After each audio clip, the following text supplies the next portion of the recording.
Hello everyone, আসসালামু আলাইকুম। যে যেখান থেকে ক্লাসগুলো দেখছো সবাইকে স্বাগতম এই একটা ক্লাসে।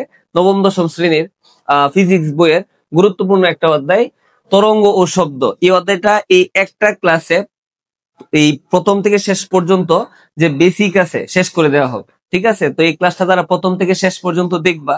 এদের জন্য দেখা গেছে এই অধ্যায়ে সৃজনশীল বলো, এমসিকিউ বলো, কোনো কিছুই অ্যান্সার করতে আর সমস্যা হবে না। তো প্রথম থেকে যারা শেষ পর্যন্ত দেখবা এরা কিন্তু এই অধ্যায়টা পানির মতো হয়ে যাবে, ঠিক আছে? তো এই ক্লাসটাতে আমি কোনো সৃজনশীল করাবো না, কিন্তু এই অধ্যায়ের যে বেসিকটা আছে তোমাদের মেন বইয়ে এ টু জেড আমি চেষ্টা করবো ক্লিয়ার করে দেওয়ার, ঠিক আছে? তো দেখতে থাকো। অধ্যায়টা হচ্ছে তরঙ্গ ও শব্দ। তরঙ্গকে আমরা বলি ওয়েভ, এবং শব্দকে আমরা কি বলি? সাউন্ড। মূলত এই অধ্যায়ের প্রথম অংশে তরঙ্গ নিয়ে আলোচনা করা হয়েছে এবং শেষের দিকে কি নিয়ে আলোচনা করা হয়েছে? শব্দ নিয়ে আলোচনা করা হয়েছে, ঠিক আছে? তো দেখো এই অধ্যায়ে আমরা কি কি পড়বো। সরল স্পন্দন গতি কি এটা পড়বো, সিম্পল হারমোনিক মোশন, তরঙ্গ কি এটা পড়বো, এবং তরঙ্গ সংশ্লিষ্ট যে রাশি যেমন কম্পাঙ্ক, তরঙ্গ বেগ, তারপরে দোলনকাল বা পর্যায়কাল, দশা, বিস্তার, এগুলি নিয়ে আলোচনা করব। এরপরে হচ্ছে বৈশিষ্ট্য, তরঙ্গের যে বৈশিষ্ট্যগুলি আছে এটা ক্লিয়ার করব। এখানে তরঙ্গের বৈশিষ্ট্য 2 মার্কের জন্য আসতে পারে। তারপর হচ্ছে তরঙ্গের প্রকারভেদ। তরঙ্গ 2 প্রকার, একটা হচ্ছে অনুদৈর্ঘ্য তরঙ্গ, একটা হচ্ছে অনুপ্রস্থ তরঙ্গ। একটা হচ্ছে লংগিটিউডিনাল ওয়েভ, একটা হচ্ছে ট্রান্সভার্স ওয়েভ। এরপরে হচ্ছে শব্দ তরঙ্গ। এই পার্টটুকু হচ্ছে তোমার তরঙ্গের, ঠিক আছে? তারপরে দেখবো হচ্ছে শব্দ তরঙ্গ এবং শব্দ তরঙ্গের বৈশিষ্ট্য। আর এই অধ্যায়ের সবচেয়ে গুরুত্বপূর্ণ অংশ হচ্ছে এটা প্রতিধ্বনি। এইখান থেকে কিন্তু সিকিউ আসে সবচেয়ে বেশি, ঠিক আছে?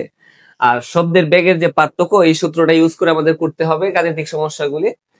আর তারপরে শব্দের ব্যবহার, সুরযুক্ত শব্দ এবং শব্দের দূষণ। এই হচ্ছে এই অধ্যায়ের টপিকস। তো দেখতে থাকো। আশা করি যারা প্রথম থেকে শেষ পর্যন্ত ক্লাসটা মনোযোগ সহকারে দেখবা এদের কোনো সমস্যাই থাকবে না এই অধ্যায়ে, আমি চ্যালেঞ্জ করে বলতে পারি, ঠিক আছে? তো দেখো, সর্বপ্রথম যে অংশটা নিয়ে আলোচনা করব, সরল স্পন্দন গতি, সিম্পল হারমোনিক মোশন। এটা বোঝার জন্য একটু বোঝার চেষ্টা করো। মনে করো এই হচ্ছে একটা স্প্রিং, ঠিক আছে? তুমি যদি এইভাবে চিন্তা করো যে এই হচ্ছে একটা স্প্রিং, এই স্প্রিং কে মনে করো এটা একটা স্প্রিং। যদি স্প্রিং এর মধ্যে বল প্রয়োগ করো, মানে বাইরে থেকে বল প্রয়োগ করো, বাহ্যিক বল প্রয়োগ করো, যেটাকে প্রযুক্ত বল বলতে পারি, স্প্রিং এর কি হবে? প্রসারণ হবে। কিন্তু এই স্প্রিং কে যদি বল প্রয়োগ করা হয়, এদিকে বল প্রয়োগ করা হয়, স্প্রিং কি এখানে থাকবে? না তো। স্প্রিং কে যদি বলটা প্রয়োগ করো, যে বলটা প্রয়োগ করছো এটা হচ্ছে, এখন তুমি এই স্প্রিং এর উপরে যে বলটা প্রয়োগ করছো এটাকে যদি আমি এফ প্রাইম চিন্তা করি, এটা কিন্তু প্রযুক্ত বল। কি বল? প্রযুক্ত বল। হ্যাঁ, এই বলটা যদি কেউ প্রযুক্ত বল, তো স্প্রিং এর উপরে যখনই তুমি একটা বল প্রয়োগ করবা, স্প্রিংটা কিন্তু আর এরকম থাকবে না। স্প্রিংটা কি হবে? লম্বা হয়ে যাবে, মানে প্রসারিত হবে। স্প্রিং এর কি করবে? প্রসারণ। অথবা স্প্রিং কে যদি এদিকে চাপ দাও তাহলে এখানে সংকোচন হবে। অর্থাৎ স্প্রিং এর উপরে যদি বাহ্যিক বল প্রয়োগ করো, অর্থাৎ প্রযুক্ত বল দাও, স্প্রিং এর প্রসারণ করতে পারে, আবার সংকোচনও করতে পারে, রাইট? তো বিষয়টা কিভাবে চিন্তা করো যে স্প্রিংটা এমন হয়ে যাবে, একটু বোঝার চেষ্টা করো। স্প্রিং এর একটু কি করছে বলো? প্রসারণ করছে। কতটুকু? দেখো, স্প্রিংটা কিন্তু এই পর্যন্ত ছিল, রাইট? এইটুকু থেকে এইটুকু পর্যন্ত স্প্রিং এর কি করছে? তুমি বলো, স্প্রিং এর কি করছে? প্রসারণ করছে না? তোমরা আমাকে বলো, কারণ স্প্রিংটা কিন্তু এই পর্যন্ত ছিল। তো যে অংশটুকুতে স্প্রিং এর প্রসারণটা করছে, একটু বোঝার চেষ্টা করো। এইটুকু অংশকে আমি বলতে পারি স্প্রিং এর প্রসারণ, যেটাকে আমরা, এটা হচ্ছে স্প্রিং এর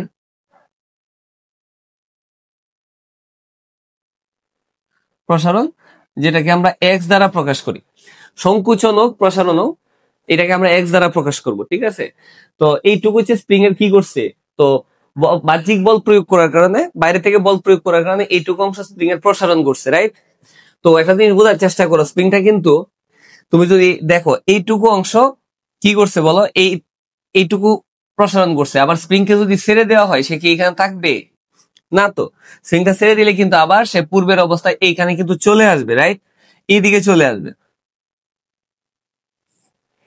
তার মানে হচ্ছে এই যে স্প্রিং এর উপরে তুমি বল প্রয়োগ করলা, রাইট?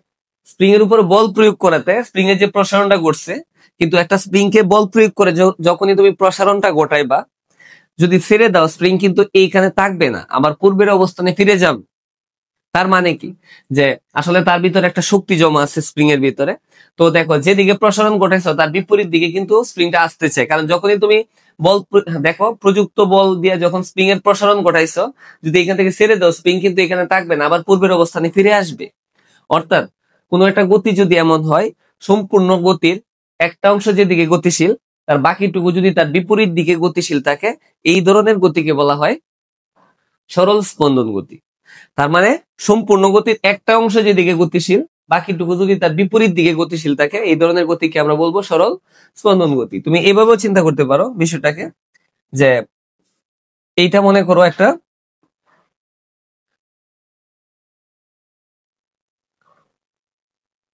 মনে করো এটা একটা দোলনা, ঠিক আছে? তো এইটাকে মনে করো একটা সুতা দেয়া এখানে ঝুলাই দেওয়া হয়েছে, ঠিক আছে? তো এটা কিন্তু এইখানে চলে যাবে, ঠিক আছে? ছেড়ে দিলে কিন্তু এটা এইখানে চলে যাবে।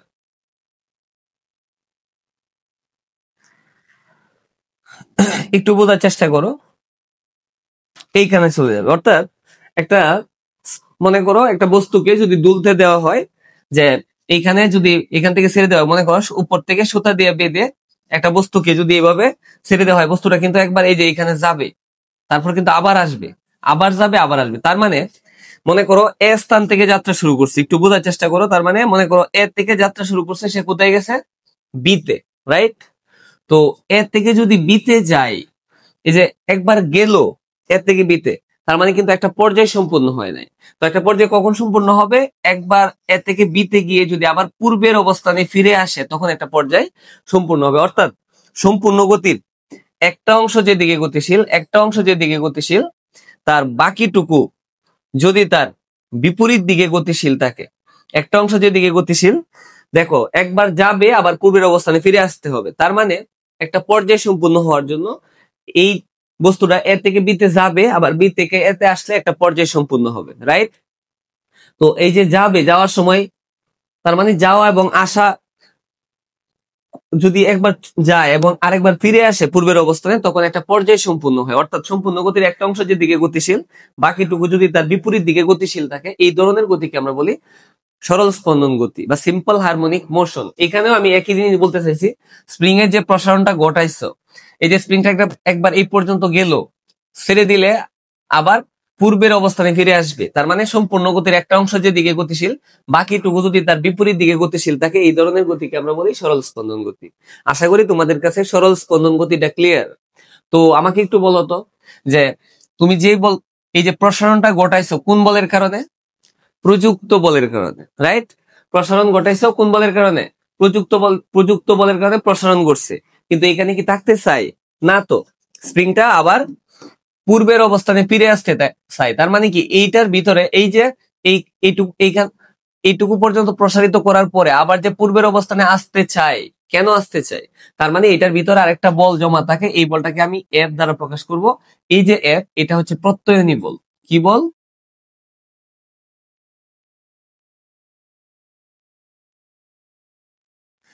এই এফটা হচ্ছে প্রত্যয়নী বল। মানে কি, প্রযুক্ত বল যেদিকে কাজ করে, প্রত্যয়নী বল তার বিপরীত দিকে কাজ করে। অর্থাৎ স্প্রিংকে এই পর্যন্ত নেওয়ার পরে যদি প্রযুক্ত বলটা অপসারণ করে দাও, সরায় দাও, সেই ক্ষেত্রে স্প্রিংটা কিন্তু আবার পূর্বের অবস্থানে আসতে চাইবে। তার মানে কি, স্প্রিং এর ভিতরে একটা বল জমা আছে, এই যে পূর্বের অবস্থানে আসতে চাই, এই কোন বলের কারণে আসতে চাই? প্রত্যয়নী বলের কারণে। তো একটা জিনিস তোমাদের কাছে ক্লিয়ার, যে যেদিকে প্রসারণ ঘটে, দেখো প্রসারণ ঘটছে ডানে, আর এইখানে একটু বোঝার চেষ্টা করো, প্রসারণ ঘটছে এইদিকে। যেদিকে প্রসারণ ঘটে, যেদিকেই প্রসারণ ঘটে, তার বিপরীত দিকে কি বল কাজ করে? শোনো, প্রযুক্ত বল যেদিকে, প্রসারণটা কিন্তু সেদিকে ঘটছে এখন। তো এখন একটা জিনিস চিন্তা করে দেখো, এটা কি বল? এটাকে আমরা বলতেছি প্রসারণ। তো প্রসারণটা করছে ডানে, আর প্রত্যয়নী বল কোন দিকে কাজ করতেছে? বামে। প্রসারণ কাজ করতেছে ডানে, আর প্রত্যয়নী বল কাজ করতেছে বামে। তো একটা একটা বিপরীত না? তো এখানে আমরা কি এটা বলতে পারি কিনা, যে এই জিনিসটা একটু বুঝো, যে প্রযুক্ত বলের কারণে কিন্তু প্রসারণটা ঘটছে, কিন্তু এইখানে রেখে দিলে এই প্রযুক্ত বল যখনই সরাইয়া দিবা তুমি, এই বল যখন থাকবে না, তখন ফাইনালি বস্তু কিন্তু পূর্বের অবস্থানে ফিরে আসবে। তো এই যে স্প্রিংটা পূর্বের অবস্থানে ফিরে আসতে চাই কোন বলের কারণে? প্রত্যয়নী বলের কারণে। তার মানে কি, যত প্রসারণ ঘটাইবা প্রত্যয়নী বল তত বাড়বে, কারণ একটা স্প্রিং কে যত বেশি লম্বা করবা দেখবে এটা তত বেশি বিপরীত দিকে যাইতে চায়, মানে পূর্বের অবস্থানে ফিরে যেতে চায়। তার মানে প্রসারণ যত ঘটাইবা প্রত্যয়নী বল বাড়বে। তাহলে আমি বলতে পারি না যে প্রসারণের সাথে প্রত্যয়নী বলের সম্পর্ক কি? সমানুপাতিক, রাইট? তো আমরা এটা কি বলতে পারি কিনা যে যে প্রত্যয়নী বল এবং প্রসারণের মধ্যে সম্পর্কটা কি? সমানুপাতিক। এটা আমরা বলতে পারি কিনা বলো? কারণ এখানে আমরা কিন্তু এই জিনিসটা বুঝতে পারছি যে যত বেশি প্রসারণ ঘটাইবা, যত বেশি স্প্রিং কে লম্বা করবা প্রযুক্ত, হ্যাঁ, প্রত্যয়নী বল কিন্তু বাড়বে। তার মানে একটা স্প্রিং কে যত লম্বা করবা সে কিন্তু তত বেশি পিছনের দিকে যাইতে চাইবে, মানে তাড়াতাড়ি যত বেশি এই প্রসারণটা ঘটাইবা সে কিন্তু তত বেশি প্রযুক্ত, মানে এই দিকে আসতে চাইবে। এটা তুমি বাস্তব ক্ষেত্রে দেখতে পারো, একটা প্লাস্টিকের রাবার অথবা একটা স্প্রিং কে লম্বা করলে দেখবা যত বেশি লম্বা করবা তত বেশি শক্তি কাটাবে, মানে কি বিপরীত দিকে তত তাড়াতাড়ি যাইতে চাইবে। অর্থাৎ যত প্রসারণ বাড়াবা তার বিপরীত দিকে কি বলটা বেড়ে যাবে বলো? প্রত্যয়নী বল। তার মানে প্রত্যয়নী বল এবং প্রসারণের মধ্যে সম্পর্ক কি? সমানুপাতিক। প্রসারণ বাড়াইলে প্রত্যয়নী বল বাড়বে, প্রসারণ কমাইলে প্রত্যয়নী বল কমবে। তো এইখানে একটা কাজ করতে হবে, এখানে ছোট্ট করে এইখানে যে কাজটা করতে হবে সেটা হচ্ছে প্রত্যয়নী বল, দেখো প্রসারণ কাজ করতেছে ডানে, প্রসারণ কাজ করতেছে এই দিকে, দেখো প্রসারণ এই দিকে করছে ডান দিকে, আর প্রত্যয়নী বল কাজ করতেছে বাম দিকে। তো দুইটা দুই দিকে কাজ করতেছে, তো এই জন্য প্রসারণ প্রত্যয়নী বলকে যদি প্লাস ধরি তো এখানে প্রসারণকে কি ধরতে হবে? মাইনাস। যেহেতু প্রসারণটা ডানে কাজ করতেছে, প্রত্যয়নী বলটা বাম দিকে, অতএব একটাকে প্লাস ধরলে একটাকে কি ধরতে হবে? মাইনাস। তো এটাকে যদি প্লাস চিন্তা করি এটা কি হবে? মাইনাস হবে। তো ফাইনালি দেখো আমরা কি পাবো? এফ ইকুয়াল মাইনাস, সমানুপাতিক চিহ্ন তুললে একটা ধ্রুবক দিবা, ধ্রুবকটা হচ্ছে কে এবং সাথে কি আছে বলো? এক্স। এই কেটাই হচ্ছে স্প্রিং ধ্রুবক, এই কেটা কি? স্প্রিং ধ্রুবক। একটু মনে রাখবো, ঠিক আছে? কে হচ্ছে স্প্রিং ধ্রুবক। আমি বলে দিতেছি যে এই কেটাকে আমরা কি চিন্তা করব।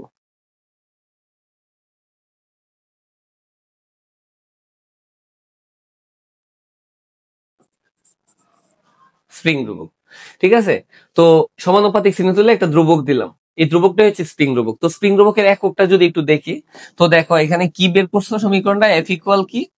কে এক্স। স্যার মাইনাস লিখবেন না? এইখানে একক বের, স্প্রিং ধ্রুবকের যখন একক বের করবা, একক বের করার ক্ষেত্রে মাইনাসটা আসলে দেওয়ার প্রয়োজন নেই, জাস্ট মাইনাসটাকে উজ্জ্বল করে মাইনাস দিতে হবে না। এখন আমি একক বের করবো, কার এককটা বের করবো? কে। তো কে যদি রেখে দাও বাম দিকে নিয়ে আসো, এক্সটা কোথায় যাবে? নিচে, এফ যাবে উপরে। তো এই কে হচ্ছে স্প্রিং ধ্রুবক, এটার এককটা বের করবো, ঠিক আছে?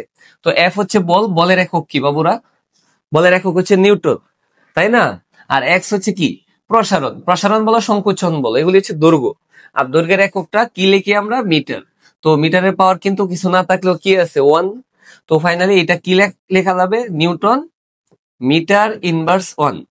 এইটা হচ্ছে কার একক বলো? স্প্রিং ধ্রুবকের একক। স্প্রিং ধ্রুবকের একক কি তাহলে? Newton metre inverse 1। এইটা হচ্ছে স্প্রিং ধ্রুবকের একক, ঠিক আছে? আচ্ছা, এছাড়াও তোমাদের বইয়ের সূত্রটা কিন্তু আছে, কিভাবে আসছে এটা বলে নাই, জাস্ট আমি বিস্তারিত তোমাদেরকে ক্লিয়ার করে দিলাম। এরপরে যেটা চিন্তা করবা যে তোমাদের বইয়ে আরো দুইটা সূত্র আছে। একটা হচ্ছে টি ইকুয়াল 2π√m/k, ঠিক আছে? এটা একটা সূত্র। আরেকটা সূত্র আছে টি ইকুয়াল 2π√L/g। এই দুইটা সূত্র আছে। এখন এই দুইটা সূত্রের মধ্যে আসলে কোনটা কিসের ক্ষেত্রে চিন্তা করবা? যে উপরে যেটা আছে না, ওইটা হচ্ছে স্প্রিং এর ক্ষেত্রে, এটা স্প্রিং এর ক্ষেত্রে।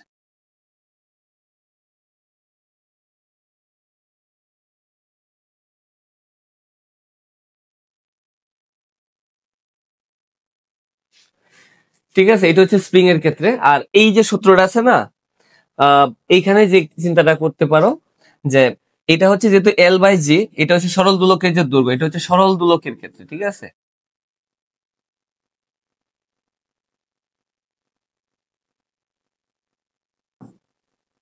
তো একটা জিনিস চিন্তা করে দেখো তো, এই দুইটা সমীকরণকে যদি একসাথে চিন্তা করো, স্যার টি কি? এখানে একটা প্রশ্ন হতে পারে, স্যার এইখানে তোমাদের মনে যে প্রশ্নটা জাগতে পারে সেটা হচ্ছে যে টি বলতে আমরা এখানে আসলে কি বুঝবো।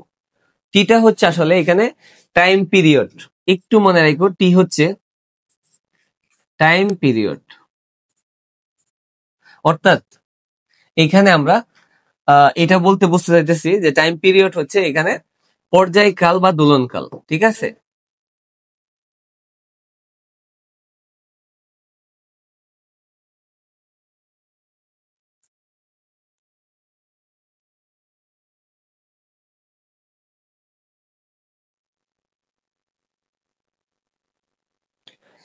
পর্যায়কাল বা দোলনকাল এটা আমরা ক্লিয়ার করব। ঠিক আছে, তো ফাইনালি এটা একটু মনে রাখো যে টি হচ্ছে টাইম পিরিয়ড, পর্যায়কাল বা দোলনকাল।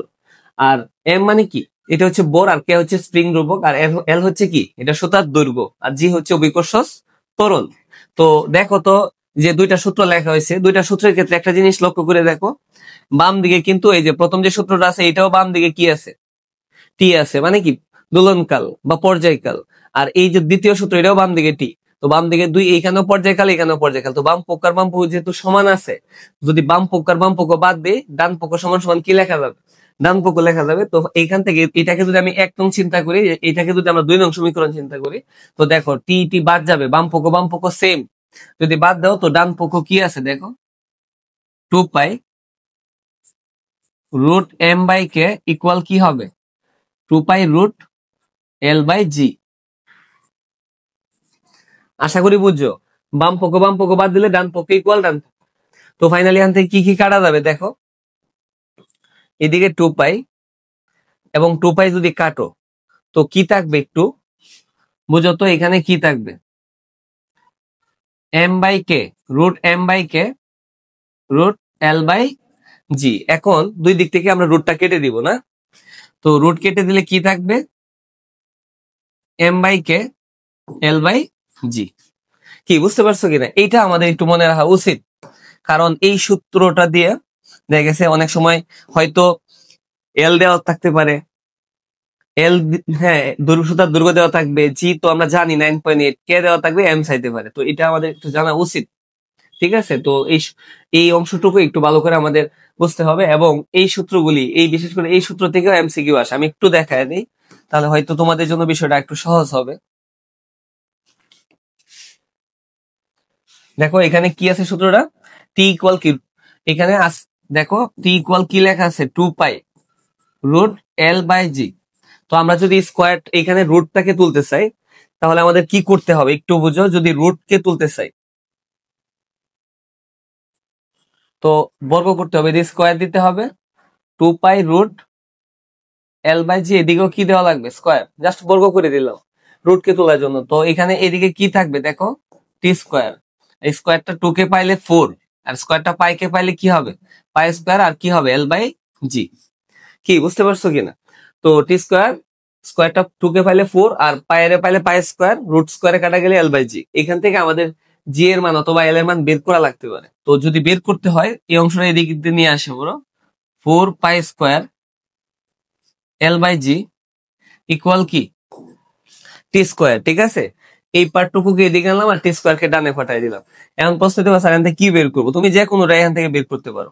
তো এখান থেকে যদি আমাকে এল বের করতে হয়, তো এল যদি রেখে দাও, দেখো তো যদি আমি এল বের করি তো এদিকে কি থাকবে,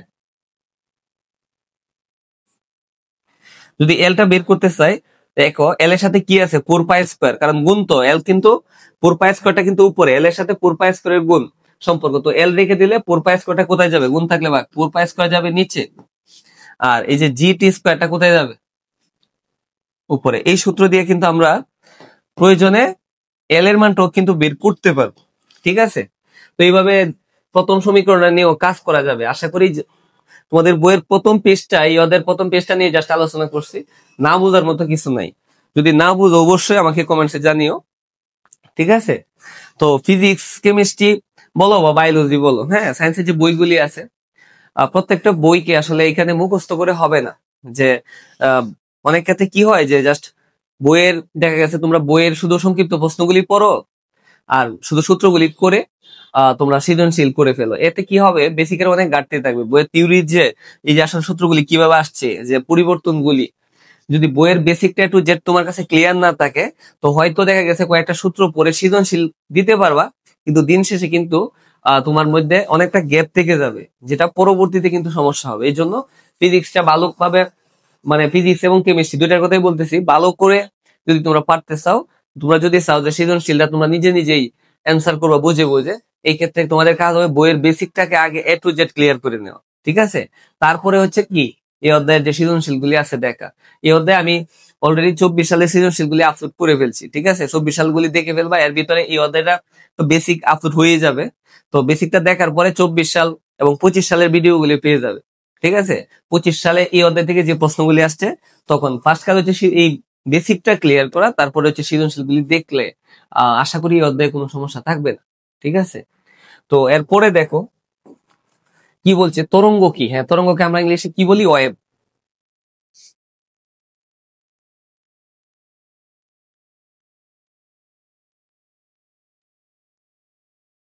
ঠিক আছে, আচ্ছা। তরঙ্গ হচ্ছে একটা প্রক্রিয়া, যে প্রক্রিয়ার মাধ্যমে এক স্থান থেকে অন্য স্থানে তথ্য বা শক্তি সঞ্চালিত করা যায়, কিন্তু মাধ্যমের কণাগুলি স্থানান্তরিত হয় না। আবার বলতেছি, তরঙ্গ হচ্ছে একটা এমন একটা প্রক্রিয়া, যে প্রক্রিয়ার মাধ্যমে এক স্থান থেকে অন্য স্থানে তথ্য বা শক্তি সঞ্চালিত করা যায়, কিন্তু মাধ্যমের কণাগুলি কি হয় না? স্থানান্তরিত হয় না। আহ একটু দেখো কি বলছে, যে তরঙ্গ হচ্ছে একটা মাধ্যমের ভিতর দিয়ে এক স্থান থেকে অন্য স্থানে কি শক্তি পাঠানোর একটি প্রক্রিয়া, যেখানে মাধ্যমের কণাগুলি কি হবে না, তার নিজস্ব অবস্থানে থেকে স্পন্দিত হতে পারে, কিন্তু সেখান থেকে সম্পূর্ণ সরে যাবে, হ্যাঁ, যাবে না। এটা আসলে তোমরা দেখো যখন পুকুরে মধ্যে, হ্যাঁ, অনেক সময় হয় না যে অনেক সময় খেলাধুলা করতে গিয়ে দেখা গেছে হয়তো বিকালে বা কোনো এক সময় তোমরা ফুটবল খেলছো, ফুটবল খেলে দেখা গেছে তোমরা, হ্যাঁ, ফুটবলটা একসাথে তারা সবাই খেলছে, দেখা গেছে সবাই পুকুরের মধ্যে নেমে গেছে। তো অনেক সময় দেখবা পুকুরে ঢেউ থাকে, তাই না? তো ঢেউ থাকলে যদি পুকুরের মধ্যে যদি ফুটবলটা থাকে, কিছুক্ষণ পরে দেখবা ঢেউয়ের সাথে সাথে বলটা এক তীরে চলে গেছে পুকুরে, তাই না? তো বিষয়টা তো এমন না যে দেখো বলটা কিন্তু পুকুরের মধ্যে থেকে একবারে কিনারে চলে গেছে, কিন্তু বিষয়টা কি এমন যে আহ পুকুরের মধ্যের পানিগুলিও শেষে চলে গেছে, বিষয়টা কিন্তু এমন না। বিষয়টা হচ্ছে যে তরঙ্গ হচ্ছে এমন একটা প্রক্রিয়া, কারণ জানো তো পানির ঢেউ হচ্ছে একটা তরঙ্গ। তরঙ্গ হচ্ছে এমন একটা প্রক্রিয়া, যে প্রক্রিয়ার মাধ্যমে এক স্থান থেকে অন্য স্থানে তথ্য বা শক্তি, যেমন ফুটবল মধ্যে থেকে এক তীরে চলে গেছে, এক স্থান থেকে অন্য স্থানে তথ্য বা শক্তি সঞ্চালিত হবে, কিন্তু মাধ্যমের কণাগুলি নিজস্ব স্থানে থেকে স্পন্দিত হবে, কিন্তু সরে যাবে না, ঠিক আছে? তো তরঙ্গ নিয়ে যদি কথা বলতে হয়, দেখো যে একটু এদিকে ফোকাস করো।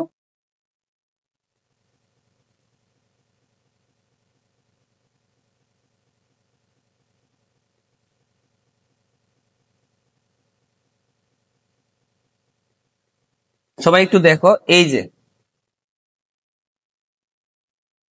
এটা একটা তরঙ্গ, বা আমি যদি একটু ছোট করে দিই, এটা একটা তরঙ্গ, হ্যাঁ। তো একটা তরঙ্গ আসলে কখন সম্পূর্ণ হয়? একটা তরঙ্গ সম্পূর্ণ হওয়ার জন্য যেটা তোমাদের মনে রাখতেই হবে, প্লিজ এই কথাটা মনে রাখবা, একটা তরঙ্গ সম্পূর্ণ হওয়ার জন্য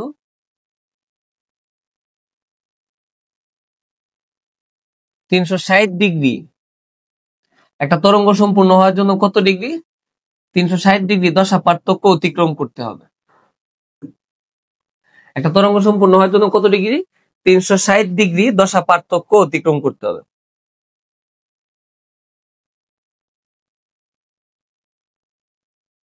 360 ডিগ্রি দশা পার্থক্য।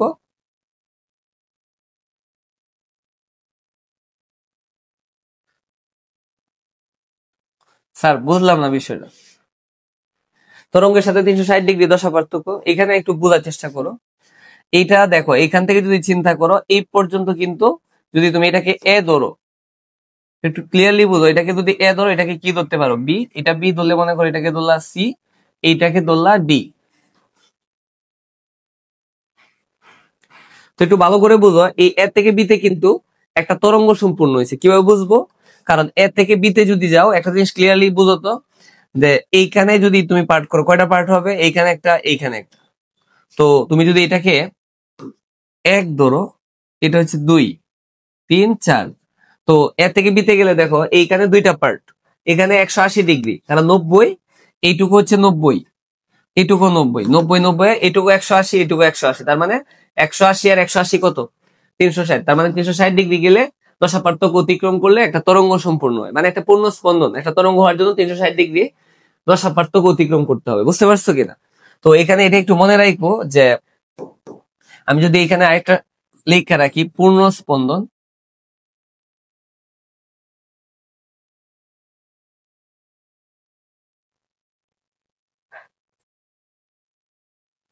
দেখো আমি কিন্তু বলতে পারি এর থেকে বিতে গেলে একটা পূর্ণ স্পন্দন হবে। কেন? কারণ এর থেকে যদি বিতে যাও টোটাল কত ডিগ্রি গেছো?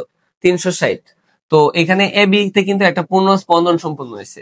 আবার বি থেকে সি তে গেলেও কিন্তু একটা পূর্ণ স্পন্দন, বি থেকে সি তেও একটা পূর্ণ স্পন্দন, আবার সি থেকে ডি তেও একটা পূর্ণ স্পন্দন। কারণ একটা পূর্ণ স্পন্দনের জন্য কত ডিগ্রি যাইতে হবে? এইটুকু 360, এইটুকু 360, 360। তার মানে একটা তরঙ্গ সম্পূর্ণ হওয়ার জন্য 360 ডিগ্রি দশা পার্থক্য অতিক্রম করলে একটা পূর্ণ স্পন্দন সম্পূর্ণ হবে, রাইট?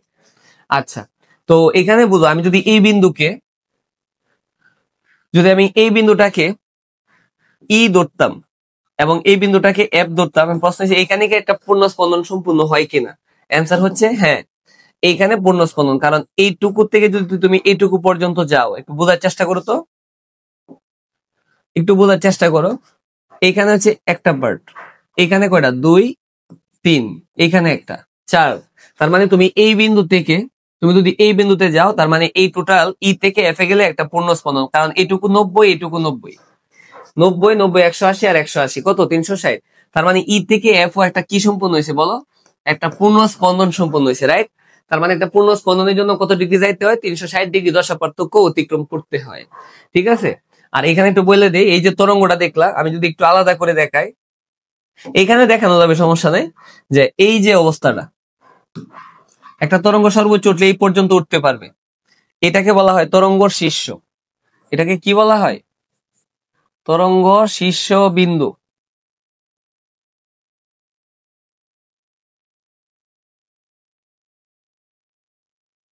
তরঙ্গ শীর্ষবিন্দু, রাইট? সর্বোচ্চ, এই যে চূড়ার যে বিন্দুটা, সর্বোচ্চ শীর্ষটা, এটা হচ্ছে তরঙ্গ শীর্ষবিন্দু। আর যদি নিচে নামে তো এইটা এই পর্যন্ত আসতে পারে, বা এই পর্যন্ত আসতে পারে, বা এই পর্যন্ত, এটা হচ্ছে তরঙ্গ পাদবিন্দু। তরঙ্গ পাদবিন্দু, আশা করি বুঝতে পারছো। তো সর্বোচ্চ উপরে যে বিন্দুটা, এটা হচ্ছে তরঙ্গ শীর্ষ, আর এটা হচ্ছে তরঙ্গ পাদবিন্দু। এই হচ্ছে তরঙ্গ সংক্রান্ত বিষয়। আশা করি তোমাদের কাছে এই জিনিসটা ক্লিয়ার। তো তরঙ্গ শীর্ষ কোনটা বুঝো, তরঙ্গ পাদবিন্দু বুঝতে পারছো। আর যে স্ট্রেট লাইনটা দেখতেছো, যখন পুকুরে কোনো পানির, মানে পুকুরের পানিতে ঢেউ থাকে না, এই যে স্ট্রেট লাইনটা দেখতেছো, এটা হচ্ছে সাম্যাবস্থা। কি অবস্থা? সাম্যাবস্থা। তো এই ক্ষেত্রে দেখা গেছে যে এটা উপরে যাইতে পারে, এটা নিচেও যাইতে পারে। এটা আমরা বিস্তার আলোচনা করব। উপরে গেলে বিস্তারের ক্ষেত্রে এটাকে পজিটিভ চিন্তা করা হয়, নিচে গেলে নেগেটিভ চিন্তা করা হয়। তো তরঙ্গ শীর্ষ আর তরঙ্গ পাদবিন্দু জিনিসটা আশা করি তোমরা বুঝতে পারছো। আচ্ছা, আর তরঙ্গ কি এটাও বুঝতে পারছো। এরপরে দেখো, তরঙ্গ সংশ্লিষ্ট যে রাশিগুলি আছে, দোলনকাল বা পর্যায়কাল, তরঙ্গ দৈর্ঘ্য, দশা, বিস্তার, তরঙ্গ বেগ এবং কম্পাঙ্ক, এই অংশে আমরা এইটুকু নিয়ে একটা আলোচনা করবো। একটা একটা পার্ট করে দেখবো। দেখো,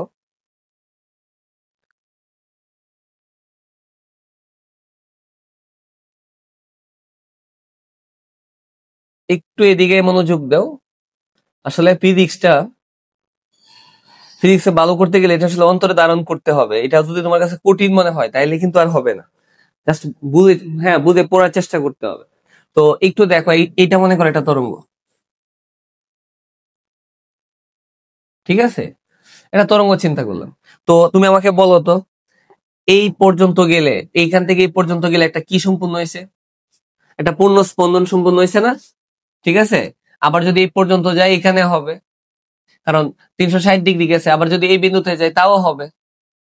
তো বিষয়টা হচ্ছে কি, যে এই যে তুমি মনে করো এ বিন্দু থেকে, এটা হচ্ছে এ বিন্দু, সাপোজ এ বিন্দু থেকে তুমি কোন বিন্দুতে গেলা? বি।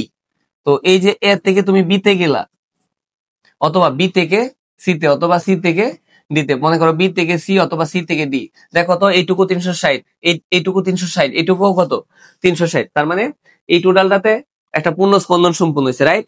তো একটা পূর্ণ স্পন্দন সম্পূর্ণ হতে যেটুকু সময়ের প্রয়োজন হয়, আবার বলতেছি, এই যে একটা পূর্ণ স্পন্দন সম্পূর্ণ হয়েছে, এইটুকু সম্পূর্ণ হইতে এটা কি লাগবে বলো? আমি যদি উপর দিয়ে দেখাই দিই জিনিসটা, তুমি আমার বলো এইটুকু সম্পূর্ণ হইতে, এই যে এইটুকু সম্পূর্ণ হইতে যেটুকু সময় লাগছে, মানে একটা পূর্ণ স্পন্দন সম্পূর্ণ হতে যেটুকু সময় লাগবে সেটাকে বলা হয় টি। টি মানে হচ্ছে টাইম পিরিয়ড, অর্থাৎ দোলনকাল বা পর্যায়কাল। তাহলে আশা করি বুঝতে পারছো, এইখানে একটা টি সম্পূর্ণ হয়েছে, এইখানে একটা টি, এইখানে একটা টি সম্পূর্ণ। টি মানে হচ্ছে দোলনকাল বা পর্যায়কাল, এটাকে বলা হয় টাইম পিরিয়ড। তার মানে পর্যায়কাল কি? পর্যায়কাল হচ্ছে একটা পূর্ণ স্পন্দন কি, এখানে কি মনে রাখবা, একটা পূর্ণ স্পন্দন সম্পূর্ণ হতে, ঠিক আছে।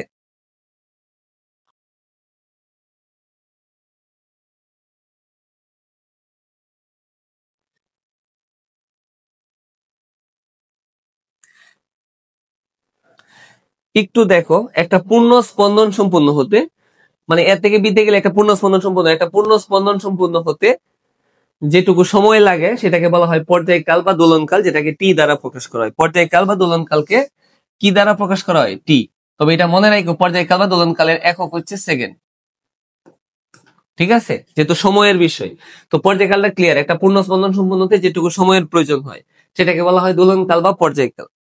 আচ্ছা, এটা অবশ্যই মনে রাখবা। তবে এখানে এর সাথে একটা জিনিস মনে রাখবা, যে আহ এটা মনে রাখতে হবে, টি ইকুয়াল হচ্ছে, এটা আমরা কম্পাঙ্ক পড়ার সময় হয়তো ওই জিনিসটা একটু ভালো করে দেখবো। আপাতত আপাতত তাকে জিনিসটা পরে এইটা ক্লিয়ার করে দিব। দেখো এরপরে কি আছে, তরঙ্গ দৈর্ঘ্য। তো তরঙ্গ দৈর্ঘ্যের ক্ষেত্রে যেটা মনে রাখতে হবে, তরঙ্গ দৈর্ঘ্য হচ্ছে একটা পূর্ণ স্পন্দন হলে তরঙ্গের কণাগুলি যে দূরত্বটা অতিক্রম করে, এইটুকু দূরত্ব অতিক্রম করছে না।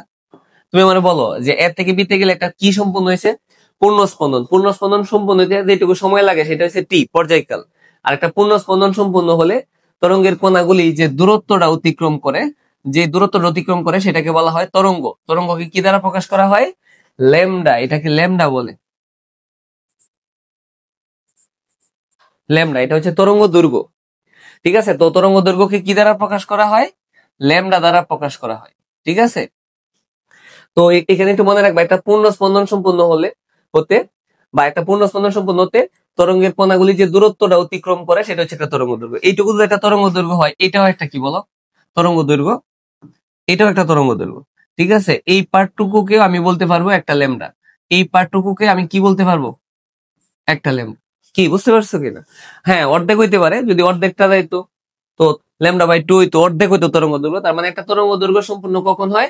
যখন মানে একটা, তো এইখানে জিনিসটা আশা করি তোমাদের কাছে ক্লিয়ার, যে একটা পূর্ণ স্পন্দন সম্পূর্ণ হতে তরঙ্গের কণাগুলি যে দূরত্বটা অতিক্রম করে, এই দূরত্বটা হচ্ছে তরঙ্গ দৈর্ঘ্য। আর এইটুকু সম্পূর্ণ হতে যেটুকু সময় লাগে সেটা হচ্ছে পর্যায়কাল বা দোলনকাল। তো তরঙ্গ দৈর্ঘ্য হচ্ছে যে একটা পূর্ণ স্পন্দন সম্পূর্ণ হতে বলতে তরঙ্গের কণাগুলি যে দূরত্ব অতিক্রম করে সেটা হচ্ছে তরঙ্গ দৈর্ঘ্য। তরঙ্গ দৈর্ঘ্যকে আমরা ল্যামডা দ্বারা প্রকাশ করি। তো এখানে হচ্ছে দূরত্ব, যেহেতু দূরত্ব এই জন্য তরঙ্গ দৈর্ঘ্যের এককটা কি মনে রাখো, তরঙ্গ দৈর্ঘ্য একক হচ্ছে মিটার দৈর্ঘ্য। হ্যাঁ, এরপরে আমরা দেখবো হচ্ছে দশা। আসলে দশা নিয়ে যদি কথা বলতে হয়, দশা অনেক সময় বলি না যে তোর কি অবস্থা রে বা তোর কি দশা রে, মানে বিষয়টা হচ্ছে যে দশা বলতে আমরা তোর মানে এটা অবস্থা বোঝাই, কোন অবস্থা। এখন বিষয়টা হইতে পারে যে কণা হয়তো এইখানে আছে, সে বলবে যে তরঙ্গ শীর্ষে আছে। একটা কণা হয়তো এইখানে আছে, তরঙ্গ শীর্ষে আছে। একটা কণা হয়তো এইখানে আছে, তরঙ্গ পাদবিন্দুতে আছে। একটা তরঙ্গের কণা হয়তো এইখানে আছে, মানে সাম্যাবস্থায় আছে। বিষয়টা হচ্ছে দশা মানে কি, কণাগুলির অবস্থা, আর কিছু না। তারপরে যেটা মনে রাখবা সেটা হচ্ছে বিস্তার। বিস্তারকে এ দ্বারা প্রকাশ করা হয়। বিস্তার একটা দৈর্ঘ্য। স্যার বিস্তার কি? বিস্তার হচ্ছে সাম্যাবস্থান থেকে কোনো এক দিকে হয় উপরে অথবা নিচে। সাম্যাবস্থান থেকে, কি অবস্থান থেকে? এই যে এটা হচ্ছে সাম্যাবস্থান। সাম্যাবস্থান থেকে কোনো এক দিকে হয় উপরে অথবা নিচে তরঙ্গের কণাগুলি সর্বোচ্চ যে দূরত্ব, দেখো উপরে উঠে সর্বোচ্চ এই পর্যন্ত উঠতে পারবে, নিচে নামলে নিম্ন এইটুকু নামতে পারবে। তো সাম্যাবস্থান থেকে কোনো এক দিকে হয় উপরে অথবা নিচে তরঙ্গের কণাগুলি যে দূরত্ব অতিক্রম করে সেটাকে কি বলা হয়? বিস্তার। এই ক্ষেত্রে একটু মনে রাখবো, যদি উপরের দিকে যাই তো বিস্তারকে প্লাস ধরা হয়েছে, আর নিচের দিকে গেলে বিস্তারকে কি ধরা হয়েছে? মাইনাস। এটা একটু মনে রাখবো, উপরের দিকে গেলে এর মান হচ্ছে পজিটিভ প্লাস, আর নিচে দিয়ে গেলে বিস্তার কি হয়? নেগেটিভ। বিস্তারটা কি আবার বলতেছি, সাম্যাবস্থান থেকে কোনো এক দিকে হয় উপরে অথবা নিচে, সাম্যাবস্থান থেকে কোনো এক দিকে তরঙ্গের কণাগুলি সর্বোচ্চ যে দূরত্বটা অতিক্রম করে সেটাকে আমরা কি বলবো? বিস্তার। তো বিস্তার উপরের দিকে উঠলে প্লাস, প্লাস ধরা হয়েছে, আর নিচের দিকে নামলে মাইনাস। যদিও বিস্তার হচ্ছে দৈর্ঘ্য, হ্যাঁ দৈর্ঘ্য কি নেগেটিভ হইতে পারে না তো, কিন্তু জাস্ট বোঝানোর জন্য উপরটাকে প্লাস ধরছে, নিচেরটা মাইনাস। তো এখানে মনে রাখো বিস্তার হচ্ছে এক ধরনের দৈর্ঘ্য, দৈর্ঘ্যের এককটা কি হবে? মিটার। ঠিক আছে। আচ্ছা, এরপরে মনে রাখবা যেটা তরঙ্গ বেগ। তরঙ্গ বেগ নিয়ে যদি কথা বলতে হয়, বেগকে তোমরা সবাই জানো কি দ্বারা প্রকাশ করা হয়, বেগকে বি দ্বারা প্রকাশ করা হয়। তো বেগের যে একক, এটা তো আমরা সবাই জানি। বেগের একক, বেগ বলতে আমরা কি বুঝি, এখানে বেগের যে একক, তরঙ্গ বেগ বলতে গেলে বেগের এককটা আমরা কি জানি, এম এস ইনভার্স ওয়ান। এটা আমাদের সবার জানা যে বেগের একক হচ্ছে এম এস ইনভার্স। তো এম এস ইনভার্স মানে হচ্ছে 1 সেকেন্ডে অতিক্রান্ত দূরত্ব, মানে 1 সেকেন্ডে কত মিটার যাবে। তো কোন একটা বস্তুর বেগ যদি এরকম থাকে 5 ms ইনভার্স 1, এটার মানে হচ্ছে 1 সেকেন্ডে সে কয় মিটার যাবে, 5 মিটার। কারণ ms ইনভার্স 1 মানে হচ্ছে প্রতি সেকেন্ডে অতিক্রান্ত দূরত্ব। ঠিক আছে। তো কোন একটা বস্তুর বেগ 5 ms ইনভার্স 1 কথাটার মানে কি 1 সেকেন্ডে কত মিটার যাবে, 5 মিটার। তো তরঙ্গ বেগ হচ্ছে যে তরঙ্গের কণাগুলি প্রতি সেকেন্ডে যে দূরত্ব অতিক্রম করে সেটা হচ্ছে তরঙ্গ বেগ। আবার বলতেছি, তরঙ্গ বেগ কি, তরঙ্গ বেগ হচ্ছে তরঙ্গের কণাগুলি প্রতি সেকেন্ডে যে দূরত্ব অতিক্রম করে সেটাকে তরঙ্গ বেগ বলে। আর আমরা বেগের এককটা সবাই জানি এম এস ইনভার্স 1, মনে থাকবে। আচ্ছা, এখন একটা গুরুত্বপূর্ণ অংশ দেখবা, কম্পাঙ্ক, যেটাকে প্রকাশ করা হয় এফ দ্বারা। কম্পাঙ্ক হচ্ছে ফ্রিকোয়েন্সি। কম্পাঙ্ক কি, কম্পাঙ্ক হচ্ছে, এটা আমি একটু ক্লিয়ার করে দিচ্ছি, কম্পাঙ্ককে আমরা কি দ্বারা প্রকাশ করব, এফ। এফ হচ্ছে ফ্রিকোয়েন্সি। আর কম্পাঙ্কের এককটা একটু মনে রাখো, কম্পাঙ্কের এককটা হচ্ছে হার্জ অথবা সেকেন্ড ইনভার্স 1। ঠিক আছে। Hertz, H Z. H Z বলতে আমরা বুঝি হচ্ছে হার্জ, এইচ ই আর টি জেড, হার্জ। এটা হচ্ছে কম্পাঙ্কের একক। তো কম্পাঙ্ক কি একটু বুঝো, আমি যদি বলি যে একটা কণা টি সেকেন্ডে, একটু ভালো করে বুঝছো, কি সেকেন্ডে, টি সেকেন্ডে, টি সেকেন্ডে যদি কয়টি কম্পন দেয়, একটি। মনে করো টি সেকেন্ডে কয়টি কম্পন দেয়, একটি। তো 1 সেকেন্ডে কতটি কম্পন দিবে, 1 সেকেন্ডে দিবে উপরে থাকবে 1 আর নিচে কি থাকবে, টি, এতটি। বুঝছো, টি সেকেন্ডে একটা তরঙ্গ, টি এখানে বুঝো তরঙ্গের যে কণাগুলি আছে যদি এভাবে চিন্তা করো যে টি সেকেন্ডে কয়টি কম্পন দেয়, একটি। টি সেকেন্ডে যদি একটি কম্পন দেয় তো 1 সেকেন্ডে কতটি দিবে, 1/t। তো 1 সেকেন্ডে দেখো কতটি কম্পন দিছে, এতটি না। এটা একটু মনে রাখো, এই যে 1/t এটা কয় সেকেন্ডে দিছে, 1 সেকেন্ডে। 1 সেকেন্ডে যতটি কম্পন দেয় সেটাকে কি বলা হয়, কম্পাঙ্ক। কোনো কম্পনশীল বস্তু 1 সেকেন্ডে, 1 সেকেন্ডে কতটি কম্পন দিছে, 1/t, এতটি। তো 1 সেকেন্ডে যতটি কম্পন দিছে 1/t, 1 সেকেন্ডে যতটি কম্পন দিছে সেটাকে কম্পাঙ্ক বলা হয়। তো একটা হ্যাঁ, কম্পনশীল বস্তু প্রতি সেকেন্ডে যতটি কম্পন দেয় বা 1 সেকেন্ডে যতটি কম্পন দেয় সেটাকে কি বলা হয়, কম্পাঙ্ক। কম্পাঙ্ক কি কি দ্বারা প্রকাশ করা হয়, এফ। তো এই যে এফ, একটু ক্লিয়ার করো এখানে, এফ দ্বারা মূলত আমরা কি বুঝবো, এফ হচ্ছে এইখানে কম্পাঙ্ক।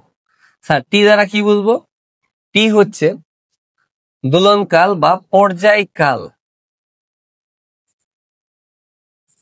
পর্যায়কাল কি, বুঝতে পারছো।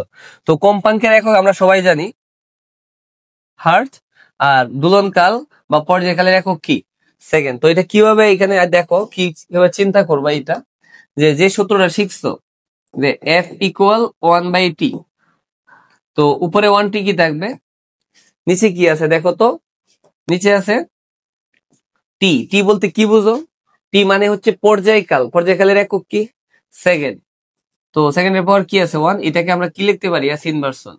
তো কম্পাঙ্কের একক কিন্তু শুধু যে হার্স বলা যাবে তা না, কম্পাঙ্কের একক হার্জের সাথে সাথে কি বলতে পারবা, এস ইনভার্স 1। এটা আমি লিখে দিছি যে হার্জ বা এস ইনভার্স 1। কি বুঝতে পারছো, এই হচ্ছে কম্পাঙ্কের একক। তো এইটুকু অংশ আসলে মনে না রাখা, এটা হচ্ছে বেসিক আসলে। এই যে তরঙ্গ সংশ্লিষ্ট যে রাশিগুলি আছে এটাকে ভালো করে মনে রাখতে হবে। এইখানে তোমাদেরকে আরেকটা জিনিস মনে রাখতে হবে ভালো করে, যে এইখানে একটু বোঝার চেষ্টা করো।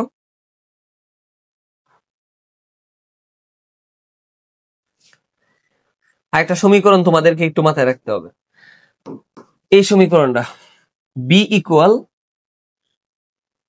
F lambda.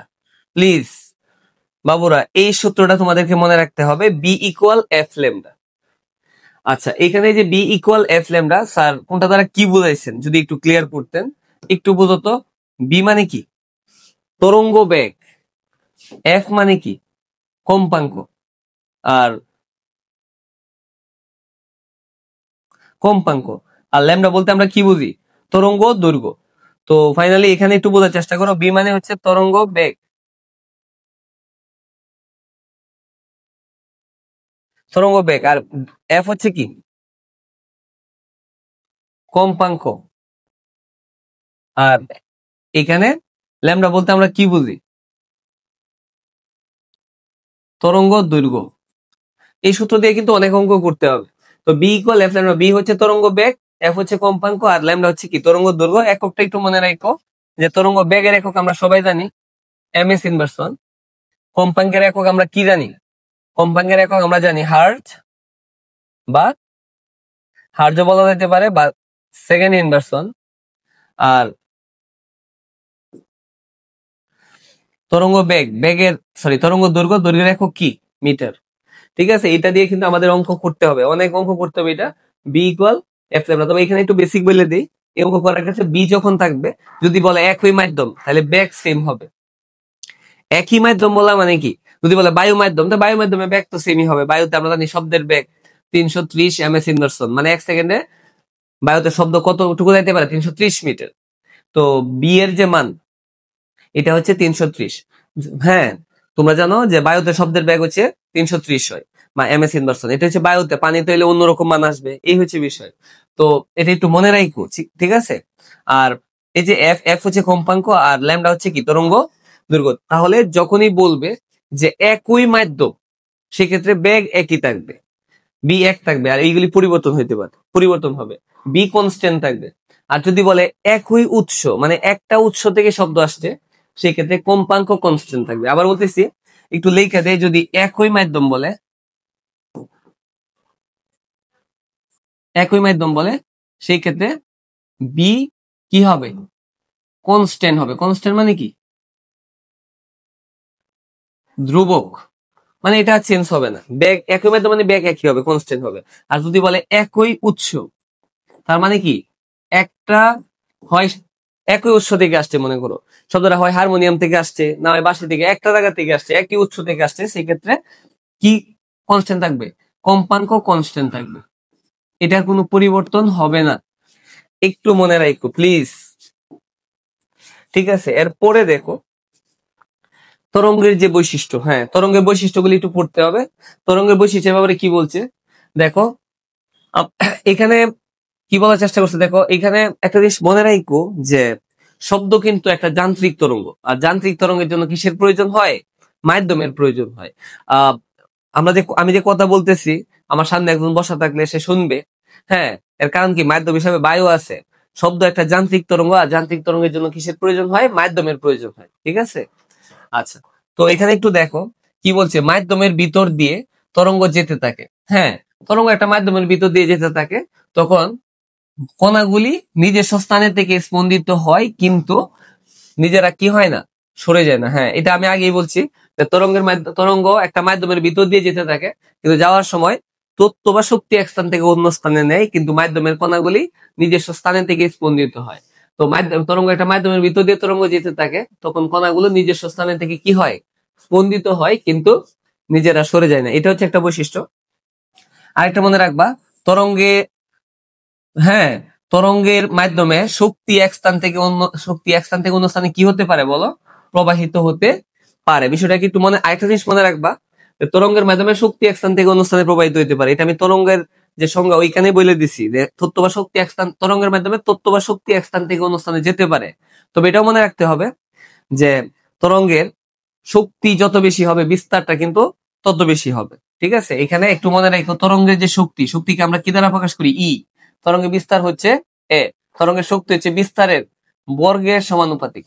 প্লিজ, আল্লাহর রস্তে একটু মনে রাখো, এখান থেকে এমসিকিউ আসতে পারে, যে তরঙ্গের বিস্তার, তরঙ্গের শক্তি হচ্ছে বিস্তারের বর্গের সমানুপাতিক।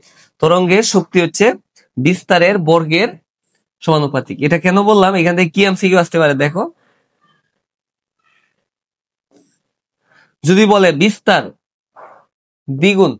দ্বিগুণ করা, মানে 2 দুগুণে কত? শক্তি কত গুণ হয়ে যাবে? 4 গুণ। এমসিকিউ হবে, বিস্তার দ্বিগুণ করলে শক্তি কয় গুণ? 4 গুণ। বিস্তার যদি 3 গুণ করা হয়, তো এর মান যদি তিন করা হয়, 3 3 কত হবে 9, শক্তি হবে 9 গুণ। বিস্তার যদি 4 করা হয় 4 গুণ, উপরে স্কয়ার 4 4 কত হবে 16। কি বুঝতে পারছো কিনা বলো? তার মানে বিস্তার যখনই দ্বিগুণ করা হবে শক্তি 4 গুণ, বিস্তার 3 গুণ করলে শক্তি 9 গুণ, বিস্তার 4 গুণ করলে শক্তি 16 গুণ। অর্থাৎ তরঙ্গের শক্তি হচ্ছে বিস্তারের বর্গের সমানুপাতিক। এমসিকিউ আসতে পারে যে বিস্তার 4 গুণ করলে শক্তি কয় গুণ, বিস্তার 4 গুণ করলে শক্তি কত গুণ হবে 16 গুণ। এটা খুবই গুরুত্বপূর্ণ, হ্যাঁ এটা মনে রাখতেই হবে। আচ্ছা, এরপরে দেখো কি বলছে যে সব তরঙ্গেরই একটা কি থাকে, হ্যাঁ বেগ থাকে। তরঙ্গের তো বেগ থাকে, প্রত্যেকটা তরঙ্গের একটা বেগ থাকে। যেমন বায়ুতে শব্দের বেগ আমরা জানি 330। তুমি যদি বায়ুতে চিন্তা করো, বায়ুতে ইয়ারে, হ্যাঁ বিতে হচ্ছে বেগ, এত হচ্ছে ইয়ার। বায়ু মাধ্যমে শব্দের বেগ হচ্ছে 330 ms ইনভার্স 1।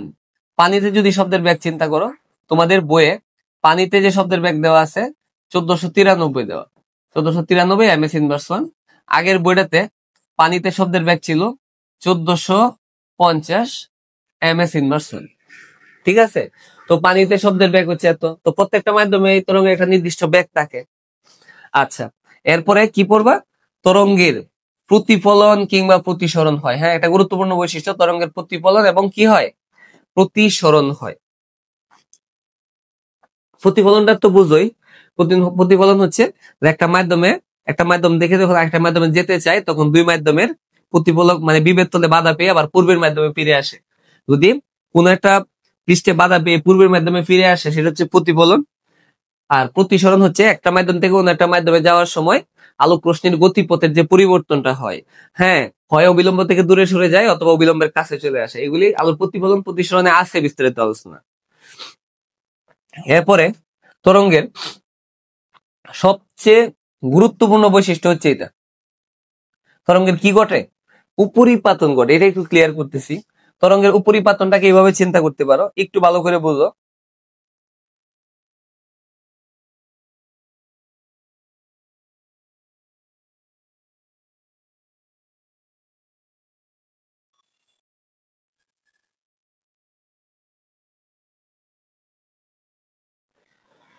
একটু বোঝার চেষ্টা করো এখানে কি বলতে চাইছে।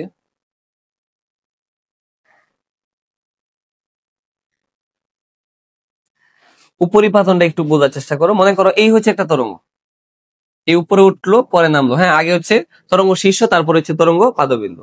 আবার এইখানে চিন্তা করো, মনে করো এইখানে আরেকটা তরঙ্গ আছে,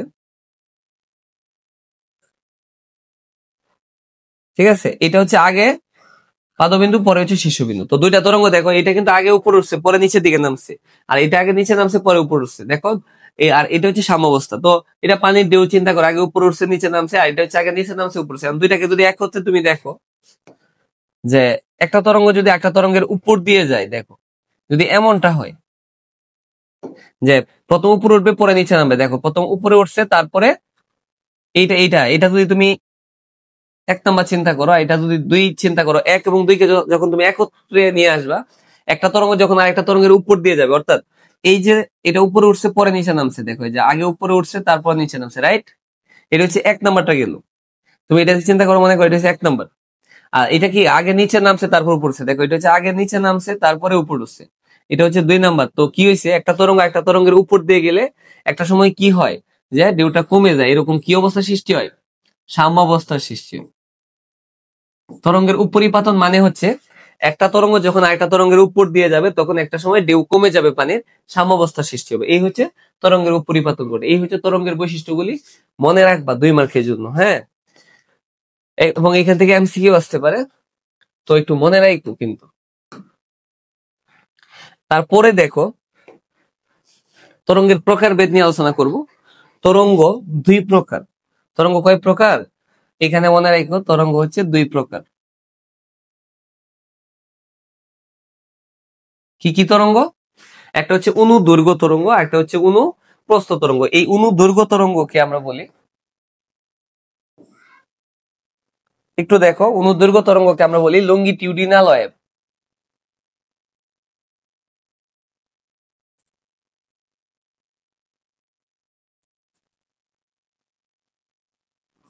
আর যেটা দেখতেছো অনুপ্রস্থ, এটাকে বলা হয় ট্রান্সভার্স ওয়েভ।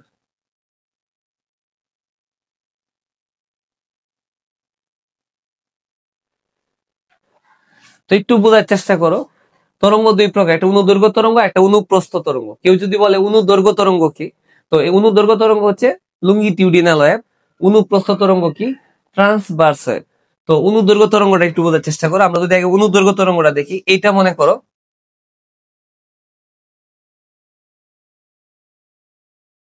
এটা হচ্ছে মাধ্যমের দিক। একটু বোঝার চেষ্টা করো, এটাকে যদি আমি একটু নিচে নিই, এটা আহ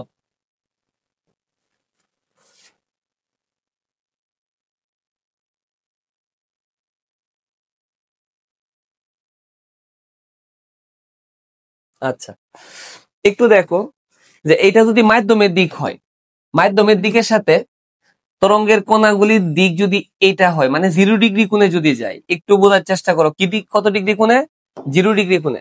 দেখো মাধ্যমের দিকের সাথে তরঙ্গের যে কণাগুলি আছে, কণাগুলি যদি 0 ডিগ্রি কোণে যায়, কত ডিগ্রি কোণে যায়, 0 ডিগ্রি কোণে যায়, সেটা হচ্ছে অনুদৈর্ঘ্য তরঙ্গ। এটা কি তরঙ্গ, অনুদৈর্ঘ্য তরঙ্গ।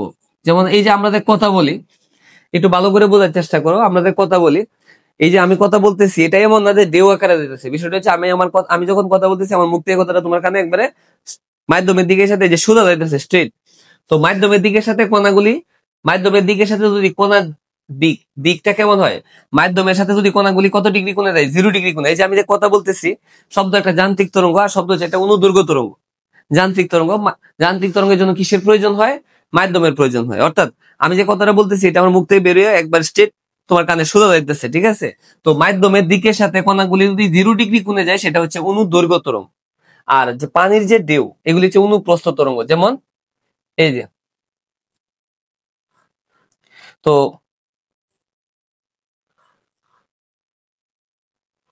একটু চিন্তা করো, এইখানে যে চিত্র রাখানো হয়েছে দেখো তো, একবার উপরে উঠছে, কিন্তু একবার উপরে উঠছে 90 ডিগ্রি কোণে, আরেকবার নিচে নামছে, আরেকবার উপরে উঠছে, আবার নিচে নামছে। তো বিষয়টা হচ্ছে কি, যে মাধ্যমের দিকের সাথে যদি কণাগুলি কত ডিগ্রি কোণে কাপাকাপি করে, 90 ডিগ্রি কোণে, যে হয় এই কোণটা কত ডিগ্রি, 90, এই কোণটা কত 90, এই কোণটা কত 90, এটা 90। তার মানে বিষয়টা হচ্ছে যে মাধ্যমের দিকের সাথে কণাগুলি যদি 90 ডিগ্রি কোণে কাপাকাপি করে, সেটাকে বলা হয় অনুপ্রস্থ তরঙ্গ বা ট্রান্সভার্স ওয়েভ।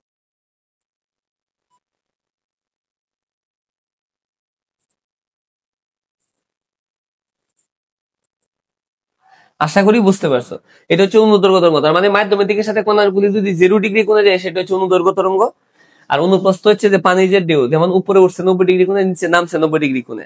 অনেক সময় দেখো ধান খেতে তোমার যখন বাতাস আসে, ধানের গাছগুলি দেখবা, হ্যাঁ, যখন অনেক বেশি বাতাস থাকে, ধান খেতে দেখবা ঢেউয়ের মতো তৈরি হয়। এই যে, মানে 0 ডিগ্রি কোণে উঠানামা করা, তোমার ডানে বামে হইতে পারে। তো মাধ্যমের দিকের সাথে কণাগুলি যখন 90 ডিগ্রি কোণে উঠানামা করে, তখন সেটাকে আমরা বলতে পারি অনুপ্রস্থ তরঙ্গ। আশা করি বুঝতে পারছো। এরপরে দেখো যে তরঙ্গের অংশটা কিন্তু শেষ। এরপরে শব্দ তরঙ্গ, শব্দ তরঙ্গ নিয়ে কথা বলবো। তবে এখানে একটা প্রশ্ন করছে প্রথমেই, দেখো যে পুরুষের গলার স্বর মোটা কিন্তু নারীদের গলার স্বর তীক্ষ্ণ কেন। অনেক গুরুত্বপূর্ণ একটা প্রশ্ন, হ্যাঁ, অনেক বেশি এটা আসে। তো অ্যান্সার কিভাবে দিবা, দেখো একটু মনে রাখো যে আমাদের কথা বলার সময় বাতাসটা কোথায় থেকে আসে, ফুসফুস থেকে বাতাস বের হয়। একটু বোঝার চেষ্টা করো, কি থেকে বাতাস বের হয়, ফুসফুস থেকে বাতাসটা আসে। কিসের মাধ্যমে আসে, উইন্ড পাইপের মাধ্যমে আসে, হ্যাঁ, উইন্ড পাইপের মাধ্যমে। ফুসফুস থেকে কি আসে, বাতাস। কিসের মাধ্যমে,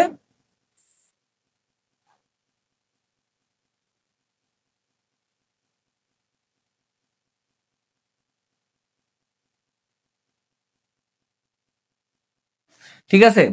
ফুসফুস থেকে বাতাসটা আসে কি পাইপের পাইপের মাধ্যমে, উইন্ড পাইপের মাধ্যমে বাতাসটা আসে, কোথায় আসে, এইখানে আসে, লেরিংস, এটাকে বলে ষড়যন্ত্র। তো এইখানে একটু বোঝার চেষ্টা করো,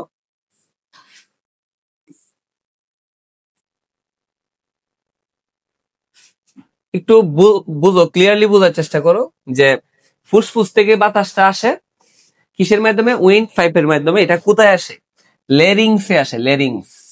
স্যার লেরিংস কি, এটা আমাদের লেরিংস কে আমরা বাংলাতে কি বলি, ষড়যন্ত্রে আসে, এইখানে আসে, এই যে ষড়যন্ত্রে। তো দুইটা ফুসফুস থেকে বাতাস হ্যাঁ, ফুসফুস থেকে বাতাস কিসের মাধ্যমে আসে? উইন্ড পাইপের মাধ্যমে। কোথায় আসে?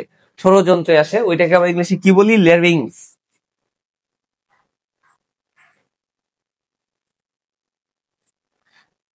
ল্যারিংসে আসে।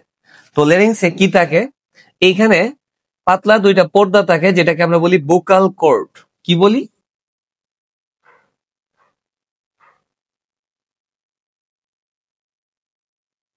কি বলি? বোকাল কর্ড বলি। একটু মনে রাখবো। তো যেহেতু এই পাইপের মাধ্যমে বাতাসটা ষড়যন্ত্রে আসে, লেরিংসে আসে, এখানে আসলে এইখানে আমাদের যে লেরিংস আছে বা ষড়যন্ত্র আছে, এখানে কি থাকে? বোকাল কর্ড থাকে, মানে দুইটা এখানে পাতলা পর্দা থাকে নরম।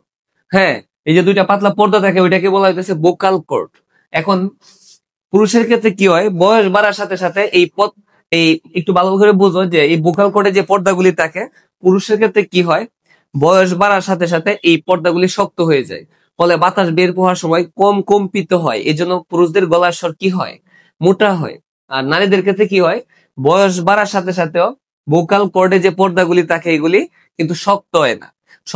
না হওয়ার কারণে বাতাস বের হইলে বেশি স্পন্দিত হয়। এই জন্য নারীদের কণ্ঠস্বর কি হয়? তীক্ষ্ণ হয়। তো আমি যদি আবার প্রথম থেকে রিপ্রেজেন্ট করি, এখানে কি বলছে যে পুরুষের গলার স্বর মোটা কিন্তু নারীদের গলার স্বর তীক্ষ্ণ কেন? অ্যান্সার হবে ফুসফুস থেকে বাতাস বের হয় উইন্ড পাইপের মাধ্যমে। এটা আসে কোথায়? আমাদের এই লেরিংসে আসে, ষড়যন্ত্রে। এখানে আসার পরে পাতলা পর্দা থাকে দুইটা, ওইটাকে বলা হয় বোকাল কর্ড। বয়স বাড়ার সাথে সাথে মেয়েদের এই বোকাল কর্ডের যে পর্দা দুইটা, এটা শক্ত হয় না। এর ফলে বাতাস বের হওয়ার সময় কম স্পন্দিত হয়। ফলে আবার বলতেছি, এটা মেয়েদের ক্ষেত্রে না, বয়স বাড়ার সাথে সাথে পুরুষদের যে ভোকাল কর্ডে যে পর্দা আছে, বয়স বাড়ার সাথে সাথে পুরুষদের এটা শক্ত হয়ে যায়। শক্ত হইলে কি হয়? বাতাস বের হওয়ার সময় কম কাঁপে। ফলে পুরুষদের কণ্ঠস্বর কি হয়? মোটা হয়। আর মেয়েদের ক্ষেত্রে কি হয়? বয়স বাড়ার সাথে সাথে ভোকাল কর্ডের দুইটা পর্দা নরমই থাকে। ফলে বাতাস বের হওয়ার সময় বেশি স্পন্দিত হয়, যেহেতু বেশি কাঁপে। ফলে মেয়েদের কণ্ঠস্বর কি হয়? তীক্ষ্ণ হয়। তার মানে পুরুষদেরটা হয় কি? শক্ত হয়ে যাওয়ার কারণে কম কাঁপে, এই জন্য গলার স্বর মোটা। আর মেয়েদেরটা কি হয়? বয়স বাড়ার সাথে সাথে এটা আহ পর্দা দুইটা কি হয় না? শক্ত হয় না, নরমই থাকে। ফলে বাতাস বের হওয়ার সময় বেশি কম্পিত হয়। এই জন্য কণ্ঠস্বর তীক্ষ্ণ হয়। ঠিক আছে? এটা একটু মনে রাখবা। আর এইখানে যেটা মনে রাখতে হবে, আমরা যে আসলে কতটুকু কম্পাঙ্কের শব্দকে আমরা শুনি, এখানে একটু মনে রাখবো 20 হার্জ থেকে, কত হার্জ? 20 হার্জ থেকে, একটু মনে রাখবো 20 হার্জ থেকে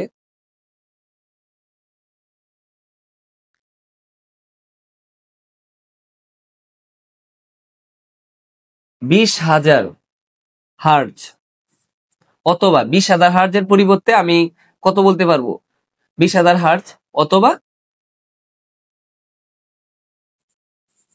20 কিলো হার্জ।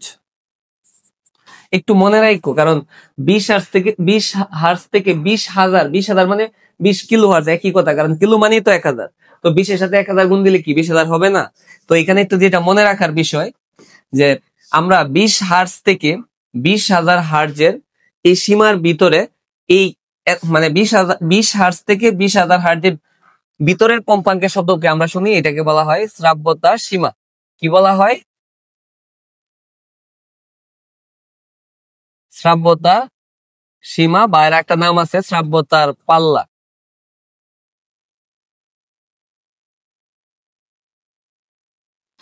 ঠিক আছে? এটা একটু কষ্ট হইলেও মনে রাখতে হবে।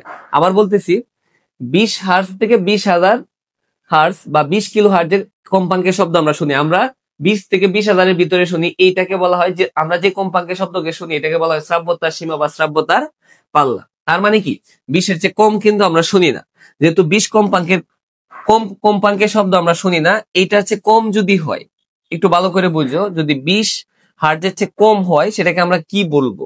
20 হার্জের চেয়ে কম কম্পাঙ্কের শব্দ যদিও আমরা শুনি না, 20 হার্জের চেয়ে কম কম্পাঙ্কের শব্দ কিন্তু পশু পাখিরা বুঝতে পারে। এই জন্য দেখবা ভূমিকম্প হওয়ার আগে পশু পাখিরা হ্যাঁ চেঁচামেচি করে, কারণ পশু পাখিরা 20 হার্জের চেয়ে কম কম্পাঙ্কের শব্দকে এরা কি করতে পারে?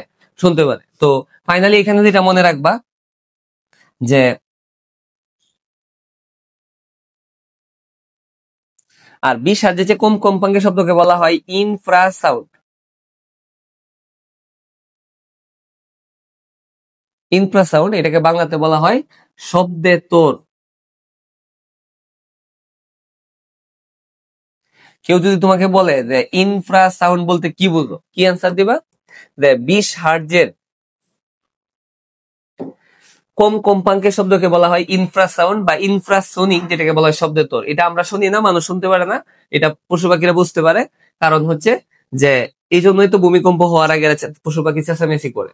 আর 20,000 হার্টজের বেশিও আমরা শুনি না, যেহেতু 20,000 হার্টজের বেশি আমরা শুনি না, তাহলে 20,000 হার্টজের বেশি কে শুনে? 20,000 হার্টজের বেশি কম্পাঙ্কের শব্দকে বলা হয় আল্ট্রাসাউন্ড। আল্ট্রাসাউন্ড বা শব্দ উত্তর, এটাকে বলা আল্ট্রাসাউন্ড বা শব্দ উত্তর।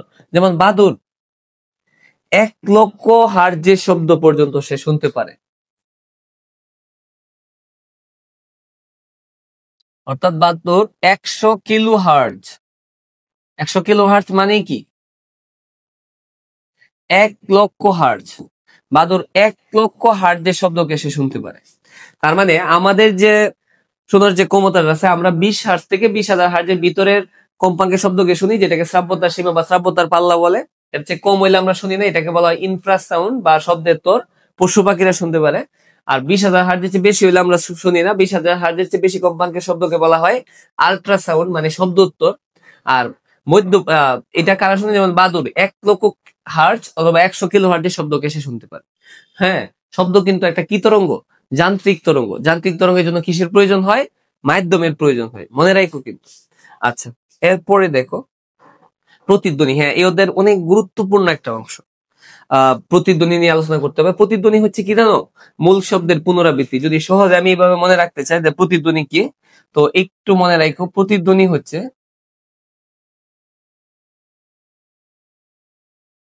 মূল শব্দের পুনরাবৃত্তি।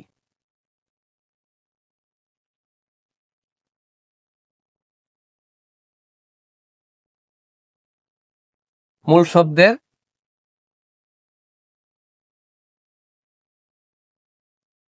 পুনরাবৃত্তি, ঠিক আছে?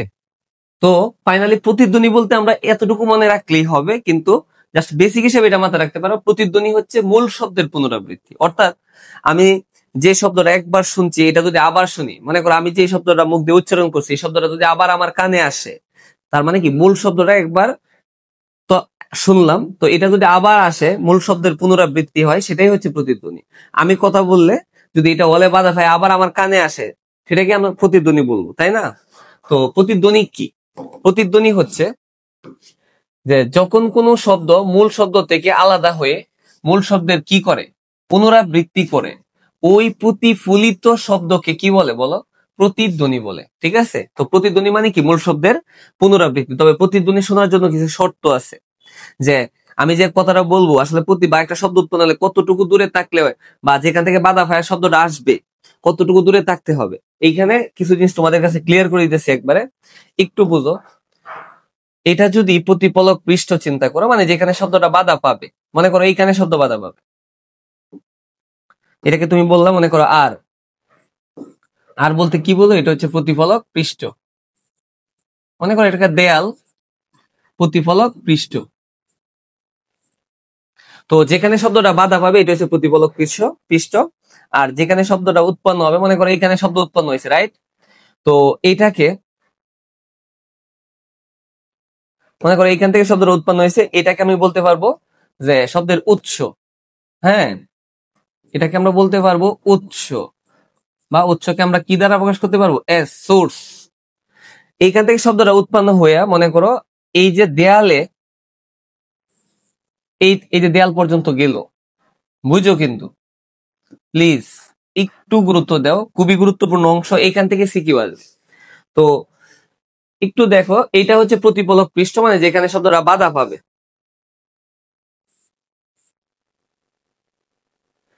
ঠিক আছে?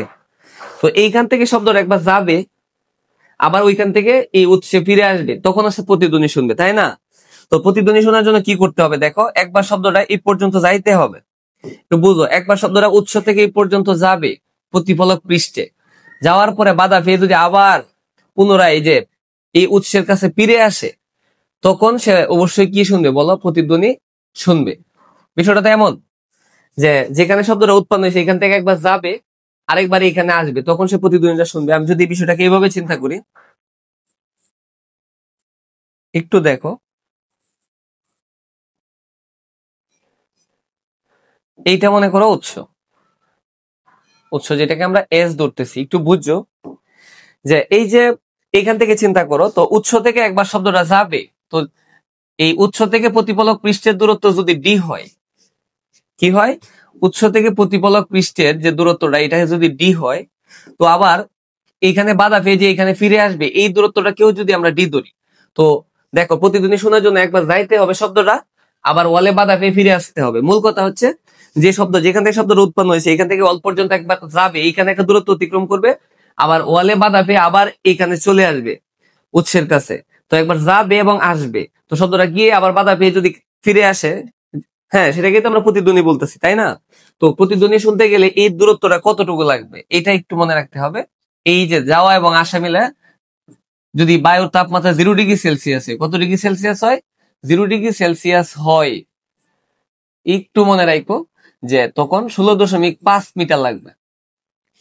প্রতিধ্বনি শোনার জন্য কত মিটার লাগবে, 16.5 মিটার। তার মানে যাওয়ার জন্য 16.5 এবং আসার জন্য 16.5, তো ফাইনালি কত লাগবে দেখো, 16.5 মিটার দূরে, মানে উৎস থেকে প্রতিফলক পৃষ্ঠের দূরত্ব কত লাগবে, 16.5। তো যাওয়া আসা মিলায় 16.5 গুণ 2, মানে মোট কত মিটার হইতেছে বলো, 33 মিটার। মানে যাওয়া এবং আসা মিলায় যদি 33 মিটার দূরত্ব অতিক্রম করে সেই ক্ষেত্রে প্রতিধ্বনি শুনবে। কিন্তু এটা কিন্তু একটা শর্ত মনে রাখবো, বায়ুর তাপমাত্রা যদি 0°C হয় সেই ক্ষেত্রে মানে প্রতিধ্বনি শোনার জন্য শর্ত হচ্ছে যে যেখান থেকে শব্দটা উৎপন্ন হবে উৎস, উৎস থেকে যেখানে শব্দটা বাধা পাবে, মনে করো দেয়াল, মানে উৎস থেকে দেয়ালের দূরত্ব লাগবে মিনিমাম 16.5 মিটার। বুঝতে পারছো কিনা, মিনিমাম 16.5 মিটার লাগবে, আর কম হইলে কিন্তু আর প্রতিধ্বনি শুনবে না। কেন শুনবে না এটাও বলবো। তো উৎস থেকে দেয়ালের দূরত্ব কতটুকু লাগবে, 16.5। তো যাওয়ার জন্য 16.5, শব্দটা বাধা পেয়ে আবার আসবে 16.5, তার মানে 16.5 গুণ 2, টোটালি কত, 33 মিটার। যাওয়া আসা মিলে 33 মিটার। তো এইখানে আশা করি তোমরা বুঝছো বিষয়টা।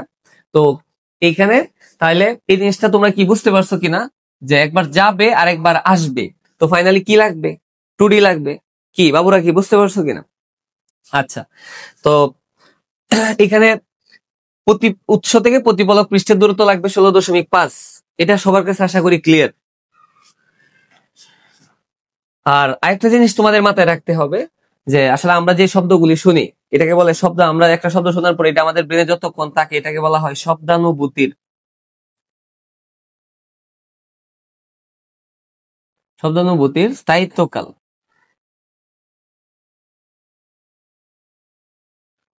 কি কাল? শব্দানুভূতির স্থায়িত্বকাল। একটা শব্দ শোনার পর এটা আমাদের ব্রেনে 0.1 সেকেন্ড এর রেস্টটা থেকে যায়, 0.1 সেকেন্ড এর রেস্টটা থেকে যায়।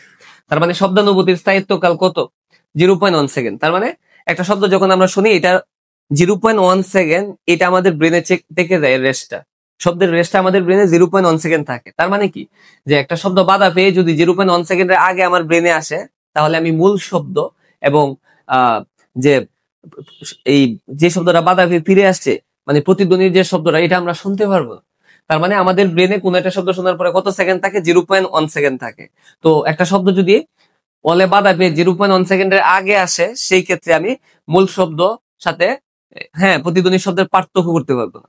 তো মেন কথা হচ্ছে যে আমরা যখনই কোনো কিছু শুনি এটা আমাদের ব্রেনে কত সেকেন্ড থাকে, 0.1 সেকেন্ড।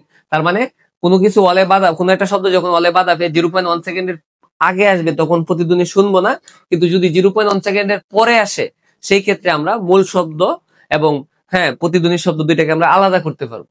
কি বুঝতে পারছো কিনা, মূল শব্দের যে পুনরাবৃত্তিটা হবে এটা আমরা আলাদা করতে পারবো। তো এই পর্যন্ত যতটুকু আলোচনা হয়েছে এটার মূল কথা হচ্ছে প্রতিধ্বনি শোনার যে দুইটা শর্ত, একটা হচ্ছে উৎস থেকে ওয়ালের যে প্রতিফলক পৃষ্ঠের দূরত্ব লাগবে কত মিটার, 16.5 মিটার, মিনিমাম 16.5 মিটার দূরে থাকতে হবে উৎস থেকে দেয়ালের। আর কত সেকেন্ড পরে আসলে শোনা যাবে সময়ের ক্ষেত্রে, যদি ওয়ালে বাধা পাওয়ার পরে 0.1 সেকেন্ডের পরে আসে সেই ক্ষেত্রে আমরা প্রতিধ্বনি শুনবো, আর 0.1 সেকেন্ডের আগে আসলে প্রতিধ্বনি শুনবো না। কারণ আর 0.1 সেকেন্ড একটা শব্দ আমাদের ব্রেনের থেকে যায়, এই যে একটা শব্দ শুনলাম এটা 0.1 সেকেন্ড থাকবে, তার মানে কি এর আগে আসছে প্রতিধ্বনি তুমি বুঝতে পারবে না।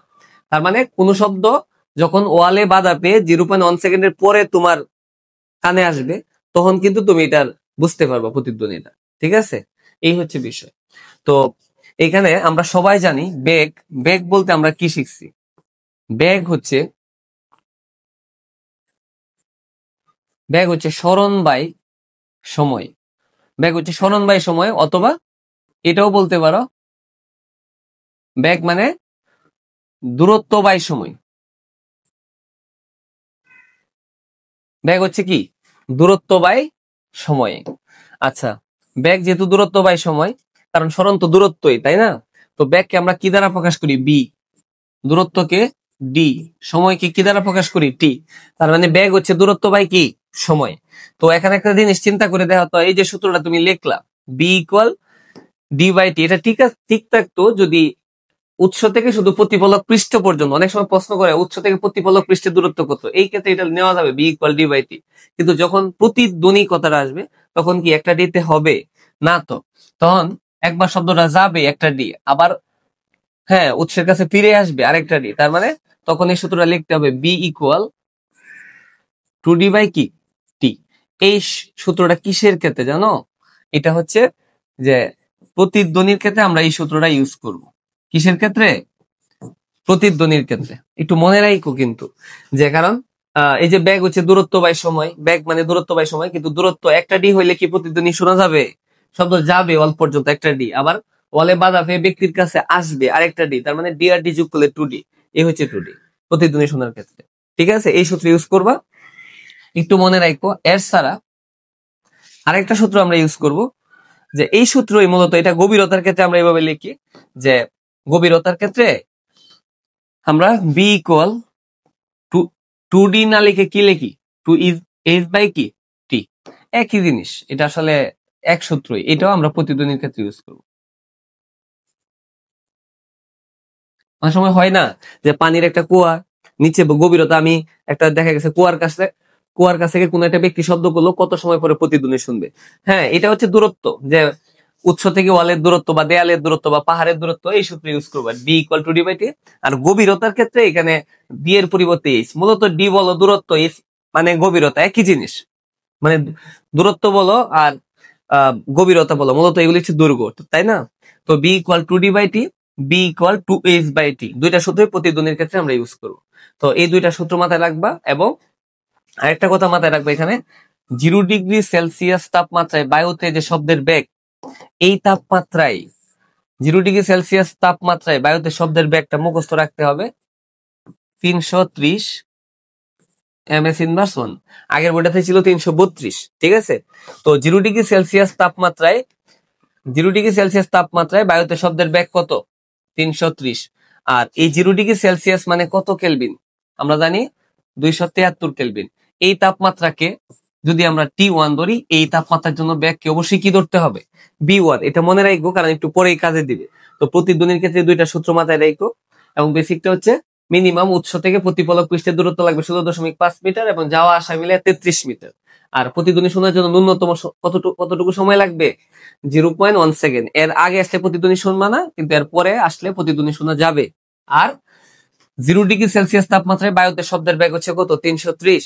0° মানে কত কেলভিন? 273 কেলভিন। এই যে 273 কেলভিন, এই তাপমাত্রাকে যদি T1 ধরো, তাহলে এই ব্যাগকে, এই তাপমাত্রার জন্য ব্যাগকে কি ধরতে হবে? B1। আশা করি তোমাদের কাছে ক্লিয়ার এইটুকু। এরপরে দেখ শব্দের বেগের পার্থক্য। হ্যাঁ, শব্দের সাথে বেগের পার্থক্য নিয়ে যদি কথা বলতে হয়, এটা একটু মনে রাখো। বায়ুতে যে শব্দের বেগ হচ্ছে তাপমাত্রার, শব্দের বেগ কিসের? তাপমাত্রার বর্গমূলের সমানুপাতিক। ঠিক আছে, এটা আমাকে একটু মনে রাখতে হবে। শব্দের বেগ তাপমাত্রার বর্গমূলের সমানুপাতিক। শব্দের বেগ হচ্ছে তাপমাত্রার বর্গমূলের সমানুপাতিক। মানে হচ্ছে কি জানো, এখানে আসলে তাপমাত্রা বাড়লে কিন্তু শব্দের বেগ বেড়ে যাবে, কারণ তাপমাত্রা বেড়ে গেলে বায়ুর ঘনত্বটা কমে যাবে, ফলে শব্দের বেগটা কিন্তু বেড়ে যাবে। তো ফাইনালি এখানে একটা জিনিস একটু বোঝার চেষ্টা করো, যেহেতু শব্দের বেগ তাপমাত্রার বর্গমূলের সমানুপাতিক। আর এইখানে একটা জিনিস তোমাদের মাথায় রাখতে হবে, এই যে টিটা দেখতেছো না, টি মানে তাপমাত্রা, এটা অবশ্যই তাপমাত্রা এককটা কিসে থাকবে? কেলভিনে। তাপমাত্রা এককটা কেলভিনে থাকবে। মনে রাখো কিসে থাকবে? কেলভিনে। তো এখান থেকে আমরা যে সূত্রটা পাই একটু দেখো। বিটি কি থাকবে? সমানুপাতিক চিহ্ন তুলে একটা ধ্রুবক দাও, সাথে কি আছে? √T। তো একটু বোঝার চেষ্টা করো,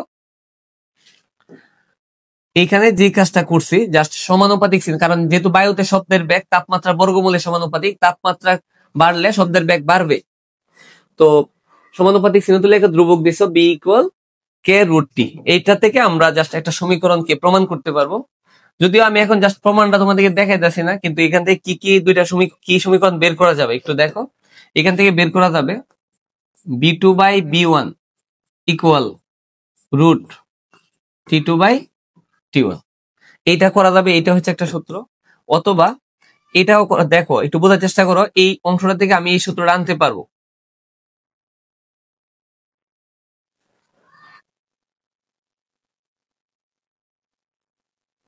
এটা থেকে এটা আসছে b2/b1 √T2/T1। অথবা এটা ছাড়াও আমি লিখতে পারবো একই কথা, জাস্ট b1/b2 √T2/T1। এইটাও ইউজ করা যাবে, এখন তোমার ইচ্ছা। তবে মনে রাখার বিষয় হচ্ছে কি, যদি b2 উপরে রাখো T2 উপরে রাখবা, b1 দেখো b2 উপরে থাকলে T2 উপরে, b1 T1 দুইটাই নিচ্ছে। আর যদি b1 উপরে রাখো তো সেই ক্ষেত্রে এখানে কি উপরে রাখতে হবে? b1 উপরে রাখলে এখানে T1 উপরে হবে, T2 কোথায় হবে? নিচে। দেখো মিল আছে, b2 T2 b1 T1 b1 T1 b2 T2। মূল কথা হয়েছে যদি উপর এইখানে এই দুইটা সূত্র সেম, তুমি এইটা দিয়ে করো এটা দিয়ে করো তোমার অঙ্ক হবে। কিন্তু এখানে যেটা তোমার মনে রাখার বিষয়, যে যদি b2 উপরে রাখো তাহলে T2 উপরে রাখবা, আর b1 উপরে রাখলে T1 উপরে। এই হচ্ছে বিষয়। তো এই যে আমি তোমাদেরকে করবো এই দুইটা সূত্রের মধ্যে এই সূত্রটা দিয়ে তোমরা চেষ্টা করবো অঙ্কটা করার, এই সূত্রটা দিয়ে, ঠিক আছে? এইটা দিয়ে করার চেষ্টা করো। কেন বললাম? কারণ সবসময় কি হবে, কারণ আমরা জানি 0°C তাপমাত্রায় বায়ুতে শব্দের বেগ কত? 330 ms−1। তো এই যে তাপমাত্রা, এই তাপমাত্রা মানে কত? এই তাপমাত্রা মানে হচ্ছে 0°C মানে কত কেলভিন বলো? 273 কেলভিন। যে তাপমাত্রা 0° মানে 273 কেলভিন। কেন বলতেছি? এই সূত্রটা দিয়ে করলে সুবিধা। এই তাপমাত্রাকে সবসময় কি ধরা হবে? T1। তাহলে এই তাপমাত্রা যদি T1 হয়, এই T1 এর জন্য যে ব্যাগটা হবে, এই ব্যাগটাকে তোমরা কি ধরবা? B1। এই তাপমাত্রার জন্য ব্যাগ B1। এখন যদি বলে বায়ুর তাপমাত্রা 30°C, তো এই তাপমাত্রাকে কি ধরবা বলো? এই তাপমাত্রাকে ধরা হবে T2। T2 জন্য যেটা বের করতে হবে, T2 জন্য যেটা বের করতে হবে সেটা হচ্ছে ব্যাগ B2।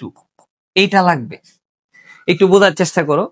যে এটা কিন্তু মুখস্থ, এটা পরীক্ষাতে বলবে না, এটা বলে দিতে পারে যে বায়ুর তাপমাত্রা 30°, ওই দিন বায়ুর তাপমাত্রা বা ওই স্থানে বায়ুর তাপমাত্রা 30°C বা 20°C, এই ধরনের কিছু একটা বলতে পারে।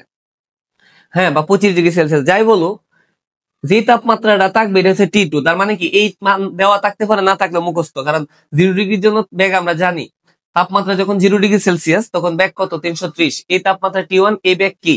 B1। তো এখন তাপমাত্রাকে দেওয়া আছে কত? T2। এর জন্য যদি কি বের করতে বলে? B2 বের করতে বলে, তাহলে এই সূত্র দিয়ে সহজ যে এই তাপমাত্রার জন্য যে বেগটা হবে এটা B2। তো B2 যদি বের করা লাগে, তো B2 বের করলে B1টাকে জাস্ট ডানে ফাটায় দাও, আর কি আছে? √T2/কি? T1। এই সূত্র দিয়ে সহজ হবে। তো একই কথা, তো এটা দিয়ে এটা দিয়ে ক্যালকুলেশন করলে একটু বেশি করতে হবে, দুই একটা লাইন। তো যেহেতু আমরা B2 বের করবো, এই তাপমাত্রার জন্য ব্যাগটা বের করবো B2, তো B1টা ডান দিকে ফাটাই দিলাম, √T2/T1। এখন জাস্ট মান বসায় দাও। দেখো B1 এর মান কত? B1 হচ্ছে কত? 0° তাপমাত্রার যে বেগ কত? 330 রুট উপরে কি হবে? T2। T2 কত? 30°C। 30°C মানে কত? 30 এর সাথে কত যোগ করতে হবে? 273 কেলভিন। মানে কত? এখানে আসছে 303 কেলভিন। কারণ আমরা জানি সেলসিয়াস থেকে কেলভিনে গেলে 273 যোগ করতে হয়। তো T2 মান হচ্ছে কত? 303 কেলভিন। আর T1 এর মান কত? 0° মানে কত? 273। তো একক লিখতে হবে না, অ্যান্সারে সরাসরি লিখে দিও। তো এটা কি আসে একটু দেখো। এটা আসবে কত? আছে 330 রুট কি, উপরে হচ্ছে 303, ভাগ কত 273, এটা আসছে তোমার 347 দশমিক কত 65 এত এমএস ইনভার্স 1। ঠিক আছে, এই ধরনের অঙ্কের ভিতরে অহরহ করতে হবে, এটা অনেক কাজে দিবে, কারণ যে তাপমাত্রা থাকবে ওই তাপমাত্রাকে টি2 ধরে এর জন্য একটা বি2 বের করতে হবে। ঠিক আছে, তো এই সূত্র দিয়ে কিন্তু সহজ হবে। আচ্ছা, আশা করি এইটুকু অংশ পারবা। এরপরে দেখো যে শব্দের যে ব্যবহার, একটা ব্যবহার হচ্ছে কি ত্রিমাত্রিক সিসমিক সার্ভে, একটা হচ্ছে আল্ট্রাসাউন্ড ক্লিনার। দুটোই ক্লিয়ার করবো এখানে। তো ত্রিমাত্রিক সিসমিক সার্ভেটা হচ্ছে কি শব্দের ব্যবহারটা। এখানে দেখো মাটির কিন্তু অনেকগুলি লেয়ার থাকে, মনে করো এই যে মাটি এরকম এরকম একটা লেয়ার, এই হচ্ছে একটা লেয়ার,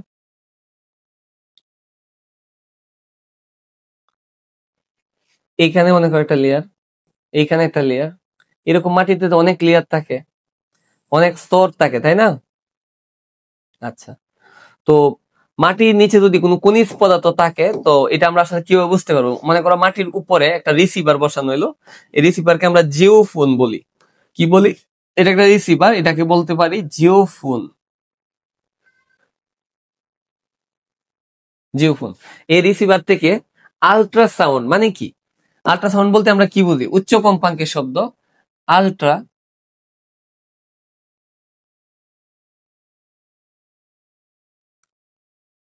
এই যে আল্ট্রাসাউন্ড, আল্ট্রাসাউন্ড দেওয়া হবে। আল্ট্রাসাউন্ড মানে কত 20,000 হার্জ বা 20 কিলো হার্জ।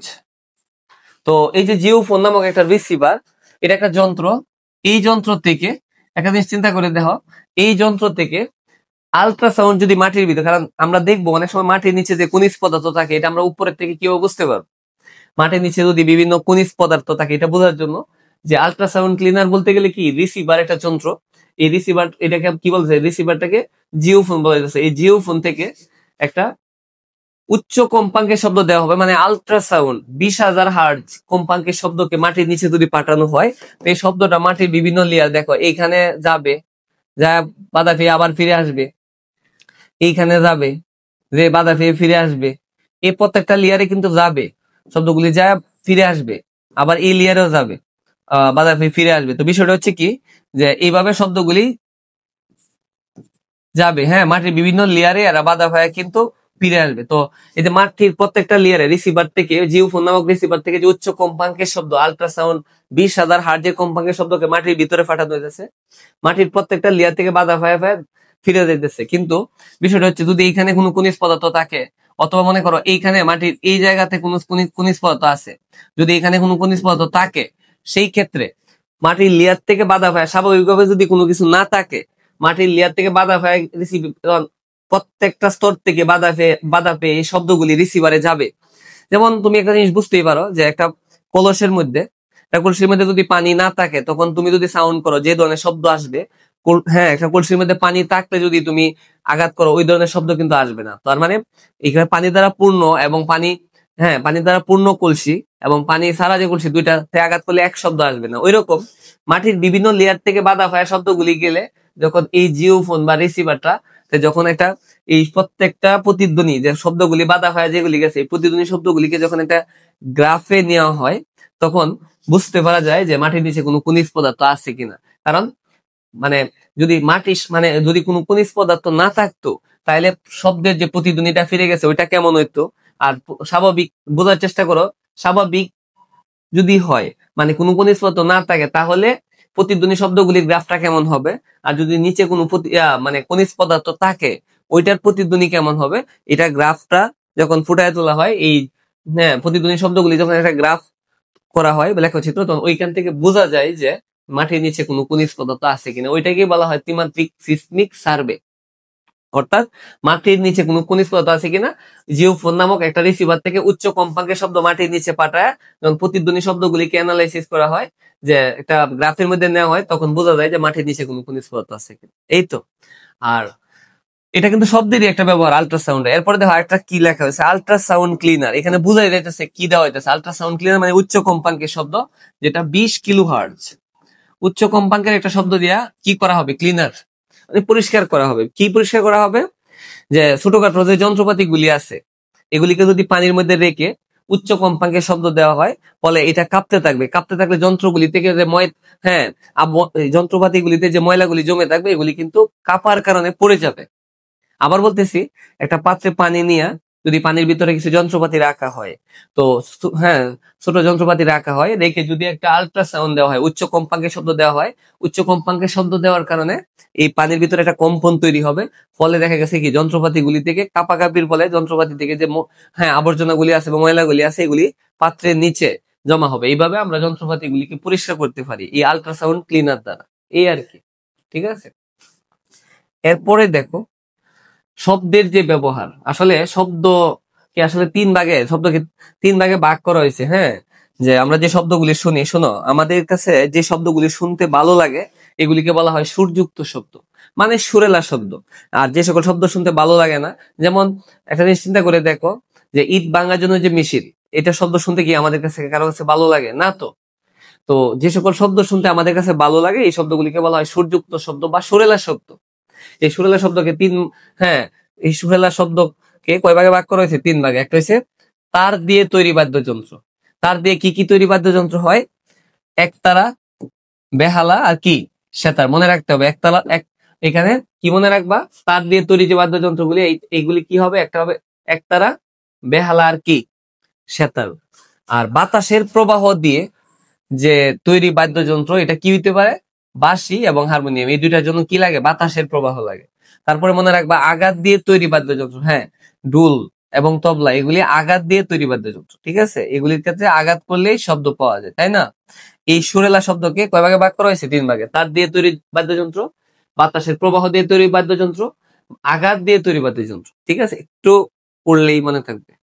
আচ্ছা, এরপরে দেখো, আসলে বললাম না যে সব শব্দ আমাদের সব কাছে শুনতে ভালো লাগে না, কিছু শব্দ বিরক্তিকর মনে হয়। আর এটা আমরা জানি, মেডিকেল সায়েন্সে এই বিষয়টা ক্লিয়ার করা হয়েছে যে মানুষ যখন একটা সবসময় যদি সে প্রচন্ড শব্দের মধ্যে থাকে, তখন তার মেজাজটা কিটকিটে হয়ে যায়। হ্যাঁ, দেখা গেছে তার স্বাভাবিক যে ধরনের ব্যবহার ওইটা থাকে না। এই জন্য আমাদের একটু নিরিবিলি পরিবেশে থাকতে হয়, স্বাস্থ্যসম্মত একটা পরিবেশে। কারণ দেখো, এখানে জেট ইঞ্জিন কত ডেসিবেল পাওয়া যায় শব্দ, এখান থেকে কি শব্দ, কত ডেসিবেলের শব্দ পাওয়া হয়? 110 থেকে, এটা হবে 110 থেকে, সরি 140, 110 থেকে 140 ডেসিবেলের শব্দ। আর কথাবার্তার কত শব্দ হয়? 40 থেকে 60 ডেসিবেল। নিঃশ্বাসের শব্দ কত ডেসিবেল? 10 ডেসিবেল। মশার পাকার শব্দ, দেখো নিঃশ্বাসের শব্দ 10 ডেসিবেল, আর দেখো অনেক সময় মশার পাকার শব্দ কানে শোনা যায়, ওইটা হচ্ছে কত? 0 ডেসিবেল। স্যার ডেসিবেল কি? ডিবি কি স্যার? এটা তো বুঝলাম না। ডিবি হচ্ছে, ডিতে হচ্ছে ডেসি, আর বিতে হচ্ছে কি? বেল। ডেসিবেল, ডেসিবেল হচ্ছে শব্দের তীব্রতার লেভেলের একক। কিসের একক? শব্দের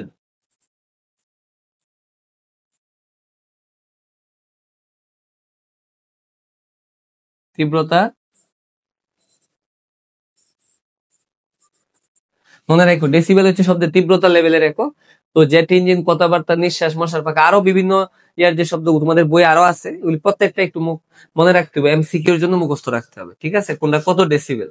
তারপরে দেখো, এখানে একটা এমসিকিউ করছে, দেখো যে এটা আসছে রাজশাহী বোর্ড 2023-এ। এই এমসিকিউ কি বলছে? 40°C তাপমাত্রায় শব্দের বেগ কত? এই তাপমাত্রায় বেগ, যেটা মনে রাখবা, যে তাপমাত্রা থাকবে এই তাপমাত্রাকে ধরবা T2, যে ব্যাগ চাইবো ওই ব্যাগকে ধরবা B2।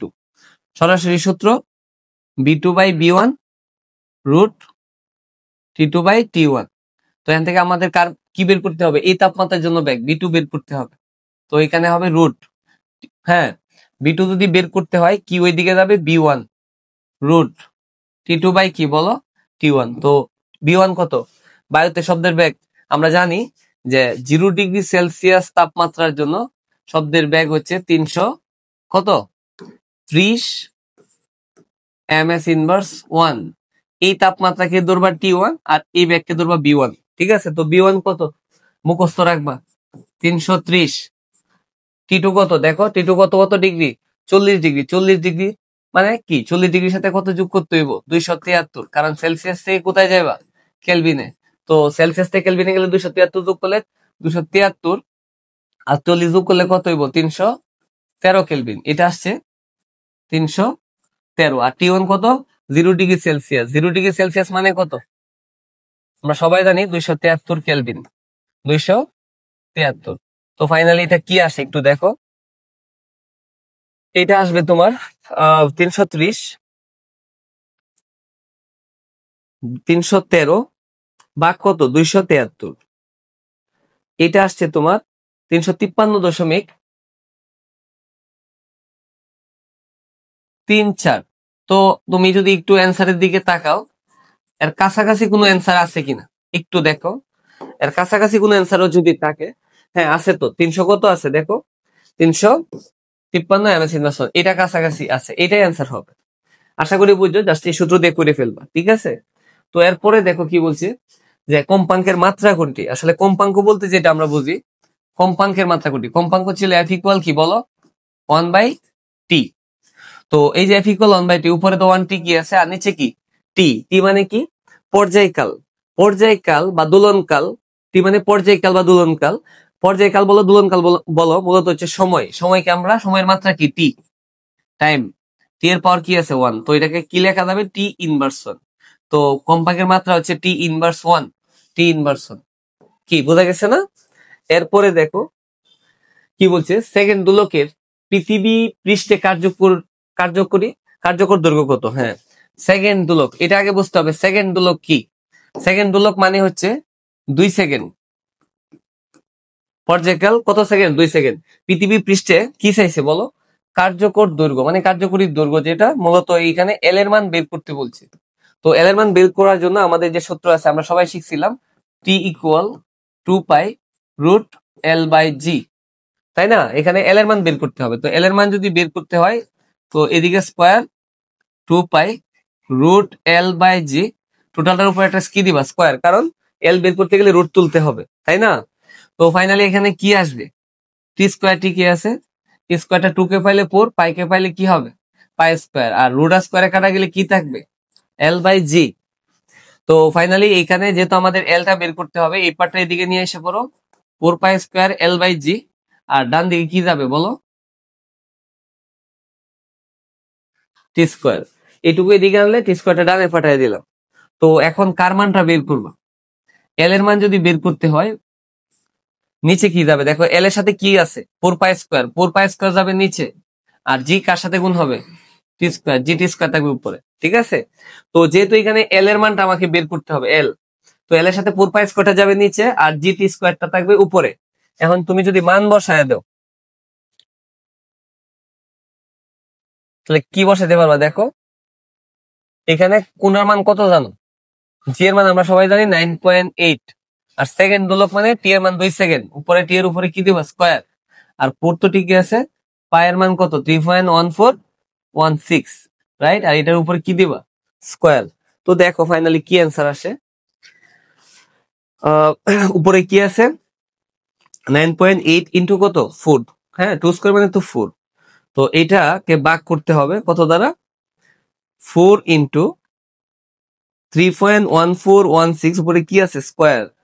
তো এটার যে অ্যান্সার আসছে 0.99, এটার অ্যান্সার আসছে কত, 0.992 মিটার। দেখো তো অ্যান্সার আছে কিনা, 0.992 মিটার আছে তো, 0.992 মিটার। এই হচ্ছে কার্যকরী দৈর্ঘ্য, ঠিক আছে। তো কিছু এমসিকিউ দেখালাম। আসলে একটা ক্লাস যথেষ্ট না সৃজনশীল এবং এমসিকিউর জন্য, ক্লাসটা অনেক বড় হয়ে যাবে তোমাদের।